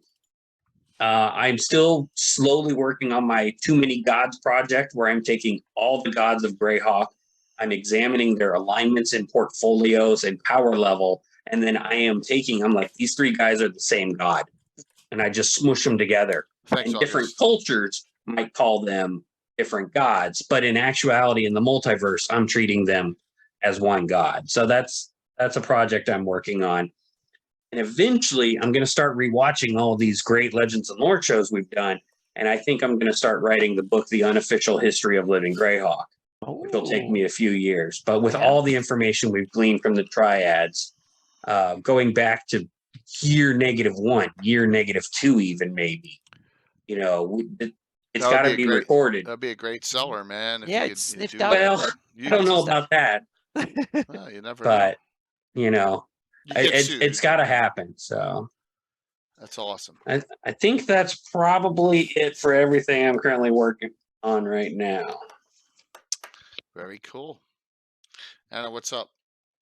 Well, today I've been getting my new computer, so there will be no game on Sunday because I have a date with Micro Center and going to pick it up on Sunday morning. So yep. Finally, after a couple of years of waiting and stuff, now I've struck. So now I'm much poorer, dirt poor, but it will be one hell of a computer. So that's good. $7K, $7,000? No, 5.5. Oh, that's not and too no, yeah, 5,600. That's like a bargain, and no graphics card because I already have that. So, oh my gosh. So that's like a bargain. Yeah. Wow. Yeah. Very cool. So yeah, so it's kind of cool. So then I'll dig into it. So there will be no game on Sunday, unfortunately. So there'll still be a Gavin Sunday night. Yeah, right? exactly. There will be a Gavin. Yep. And then during the week I will be a little bit on and off because I will rewire the whole office here probably take a couple of days to get that set up. So it's coming. So therefore service will be a little bit sketchy for the upcoming week, so to speak. But I think it will be worth it because once this beast is up and running, I can start rendering and stuff way better. So plus the fact that my current computer will get an upgrade too. That will be some leftover parts and stuff like that. I will consolidate in there. So that one, and it will get a good graphics card still in it and stuff. So it will be good. So that is coming. So I have 8 terabyte of NVMe SSDs in it, and PCIe Gen 5. So it's oh my gosh. Yeah. So I have 8 terabyte of that I can put it together and use it as a scratch drive. So that way I can even if I need to scratch down a few terabytes during renders and stuff, that will be really fast. fest for that, so to speak, and a couple of 14 terabyte hard drives for backups and stuff. So oh my gosh, yep. So it's a good one. Yep.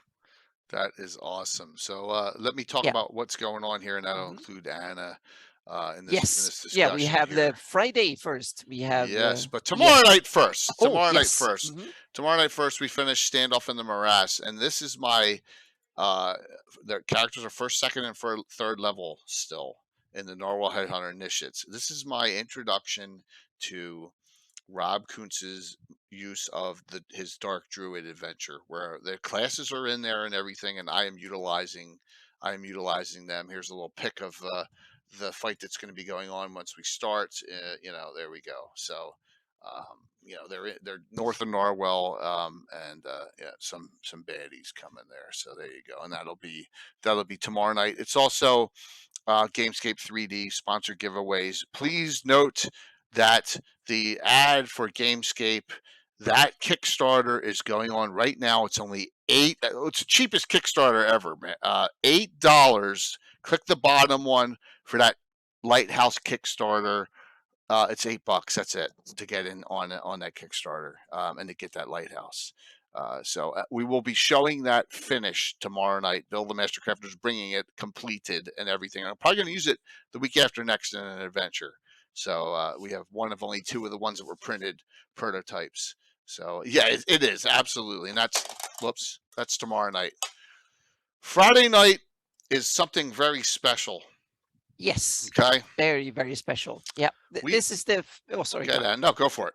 I was going to say, this is the fantasy mapping show I always wanted to do, and it's dream show. We get Ed Greenwood for 2 hours, and we will talk to him about how the realm's geography, maps, and all the stuff related to that, how it was created, and I've put together a bunch of series of questions. I'm going to send them to Ed tonight or tomorrow, so he can be a little bit prepped for the hailstorm of interesting stuff they want to know. And he also sent us some cool old maps and concepts and stuff that I don't think anyone outside of himself, and maybe if TSR in the early days, maybe.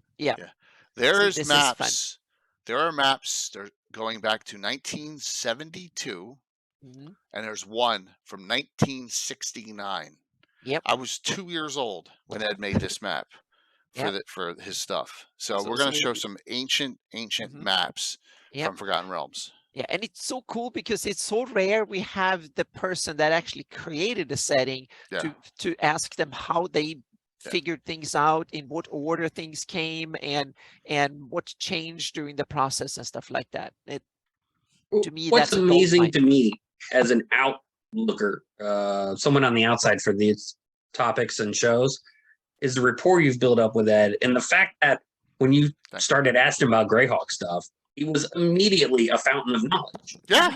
Yep. You know, it was that to me is the fascinating. Like, I grew up playing Forgotten Realms too, but it's just really neat that he's jumped into these discussions with both of you. And he plays a Greyhawk mage in my campaign.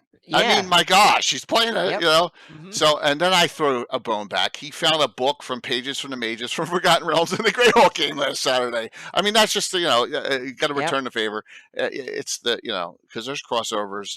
It's just, it's a bunch of fun. I'm really excited about this one. So, that's a lot of fun. Yeah, definitely. I have streams every night. Tonight, Thursday, Friday, Saturday morning, Sunday night this week. 5 straight days. Wow. Are you off work all of next week or something? I work crazy. 1 day next week. I work Monday, and that's it. And then the holidays. All right. So in the morning, the ever mysterious Tim's continuing Strange Days session 7. Carnage Abounds with Tim, of course. So that will be at 8 to 12. That'll be on. That's his low level group. And Tim, once again, I'm sorry. I just already had plans. It's all good. It's all good. That's a Saturday morning game. We had a huge viewing audience for Saturday morning last time, a couple weeks ago. This will continue that adventure that didn't get finished, so that will be in the morning. And then we're going to continue our series on, because I don't have a special guest. I had Sean Reynolds last week, but with part 5, we start with Dungeon 100. We're up to, so that's where we're going to be at. Dungeon 100. We'll get through at least 6 more, I think. So that's 6 to 7 seems to be as many as we can get through on each show. That'll and be fun. we have like another 100 to go, so we One, we no, have 150. enough for yeah, Just the 150. Yes, yes, we have another year or so to do. So yeah, this is good fillers. This is good fillers. Yeah, it's awesome, so, and it's not only filler for me; it's it is a great These idea. great. Yep. Yeah, and going through a lot of great adventures that people forgotten about and utilize. There's a lot of great things in there. Look at Games Tavern's coming in right at the time for the giveaway here. Thanks, Games. Yeah. Good to see you. Exclamation point drawing to get in on this. I got to figure out who we're going to raid into then. I raided Dr. Faust last week. No, 2 weeks ago. Stella the week before. I'll have to take a look. Someone can give me some suggestions too. I prefer a D&D stream tonight. So, but great to see you all. Thank you so very much for coming in on here, and really appreciate it. Yeah, great questions from the audience. Yeah, a lot of love for Yeomanry in the audience. It was a great show tonight. And August stayed a lot longer than I thought. I thought he was only going to be on for an hour. We got him for an hour 45, which was fantastic. Yeah, he sent me a message that he had a great time, and we're going to work on getting the rest of the Yeomanry triads for a future show. Yeah, that would be awesome. That would be fantastic. All right, so we're going to do the giveaway. Last call, exclamation point drawing. Please feel free. Also, it's like the first time Mike has been really happy with the triad member because they didn't just run a crazy evil region. Yeah, they didn't have a conveyor belt in the sky. They didn't have, I had to hold back with the Paul and Creighton because they slaughtered Karstein. I didn't like that, but then so there was a way to get her back and all that with Rary. But so it definitely was good. No Doom, please no Doom Grinder. I'm so glad Sean Reynolds didn't write the Doom Grinder. My gosh, from Sunday night. So this is what. If you don't have this, you really want to get this. This is Treasures of Greyhawk. This is in a reprint, giving us away. It's got all these wonderful adventures in here. It is during the 2E era, but they're all. It's really a wealth of knowledge. It's really a underrated event, series of adventures. This plus your choice of one of the others for the winner tonight. Steve Miller, next week's guest. Yes, I'm going to have him and Rose Estes on at the same time. Gary, I'm just kidding. And then we'll go through a lot of these other ones. I thought you were serious. If you win, you sounded so serious. I was like, what? I really did. That was awesome. Yes. So, all right. Here we go. I'm going to close it out. We'll see who wins tonight. And remember, we got some great Gamesgate 3D prints tomorrow night with some Reaper minis as a giveaway. We have Frog God gift certificates on Friday night with Ed Greenwood. Also, I got this. This is not even out yet. This is from Stratagem Wiz Dice. This is brand new. I got the first one that they've given out. Master Mage Dungeon Walls. This is like a small compact set of them. This isn't even available on Amazon yet. So yes, you're early. Yes, so I got this set. I'm not going to open it yet because for me, but this is great for the viewers. So we'll be giving this away during an upcoming stream at some point too.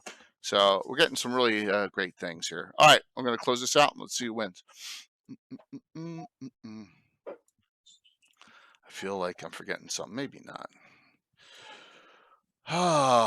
1 of 5. Woohoo! 4 to go. But then again, I don't really have anything much at all scheduled over the Thanksgiving holidays. So, yes, you have Altamira. Yes, writing. Yes, I have writing to do. Yeah, Anna just cracked that. I did it to myself much because I have a hell of a lot of work to do, we do, and that's why I wanted to. I needed my new computer to do a lot of it. Junior, yeah, Junior's on. There you go. Grats, man. You're on. Grats. Just say I claim in there, and we will get you. We will get you what you want. Whisper to me some options. If you don't have treasures, you should get that, and then let me know. If you're running an adventure, I got Salt Marsh. I have Destiny of Kings. I got Ghost Tower here in the pile, so I got some really good ones. And grats, like I said, at least 3 giveaways tomorrow night too. So hop on for the game tomorrow night, and we'll finish that one up. And you all get to see my introduction to the campaign of what a Dark Druid is. So if you don't know what a Dark Druid is, you're going to find out. Okay. from the Rob Kuntz adventure, and it's really good. He has it detailed with subclasses in there, and we're going to start utilizing that in my campaign in Norwell in the Gnarly Forest. So, all right, I'll pick another one for you. I'm assuming I have your address, man, but if I don't, I'll reach out to you. All right, I don't know who the hell to raid into tonight. Uh-oh. Wow. You know what? He's not running Fabled anymore. How about Fabled 42? Because they're run by, it's new management running the show there. You know, I may do them. Yeah. I don't have puppets. No, I don't have puppets. I don't have a puppets. So, all right. Well, thank you, everyone. We just already did the giveaway, so sorry about that. But catch us tomorrow night with 3. I especially have a 3D printer and minis from Reaper. So, Casey, thanks for putting this together. What an awesome show. We're on a roll this year. Yeah. We're on a roll. I don't know if we're going to be able to do December. PM me any Wednesdays that you think might work. But with the holidays, obviously, might be tricky. But I was just kind of looking at my tracking sheet that when we've done these, and in 2022, we've had 9 of these Living Greyhawk shows. Like last year, we did 3. Just the way timing, the way it works, it's really good. Yeah. So I'll get with you on my schedule is really messed up in December right now because I got to go to Texas. I got to go to Temple, Texas, Gary, and I'll be in Austin one night too. What are you doing in Temple? That's where my corporate headquarters is. I'm going to be there 3 days. It's in Temple. Oh. There's a drag strip and it's near Killeen, but that's it. There's a lot of medical stuff going on in Temple, though, too. Right through I-35. You can see our plants right off the road. Very familiar with Temple. Tuesday, Wednesday, Thursday, 12th, 13th, and 14th, I'll be there. And then I'm done work for the rest of the year. So when I'm coming back. So, all right, we're going to raid into Fable 42. All right? And we'll see everyone tomorrow night. Thank you all for a great support. Really appreciate all the raids tonight. And like I said, reach out. Oh, big announcement coming up soon. I'm going to participate in the Praetors and Rifts one-day VTT, one-day con, one-day event that's coming up, and that is Saturday, December 10th. So I'm going to be participating in that. We're going to have a show from 6 to 10 that night, be like the main event. So that's coming up. More announcements to that come. It just was being put together yesterday and today. So another thing going on. And PAX Unplugged, I'm going to be there 1 or 2 days as well. December 2nd and 3rd. All right, talk to you all soon. Let me hit a wrong button here. You didn't do a wrong button at all tonight. So, wow. Thank you. All right, set the raid up. We're raid into Fable 42 tonight. Give them some love.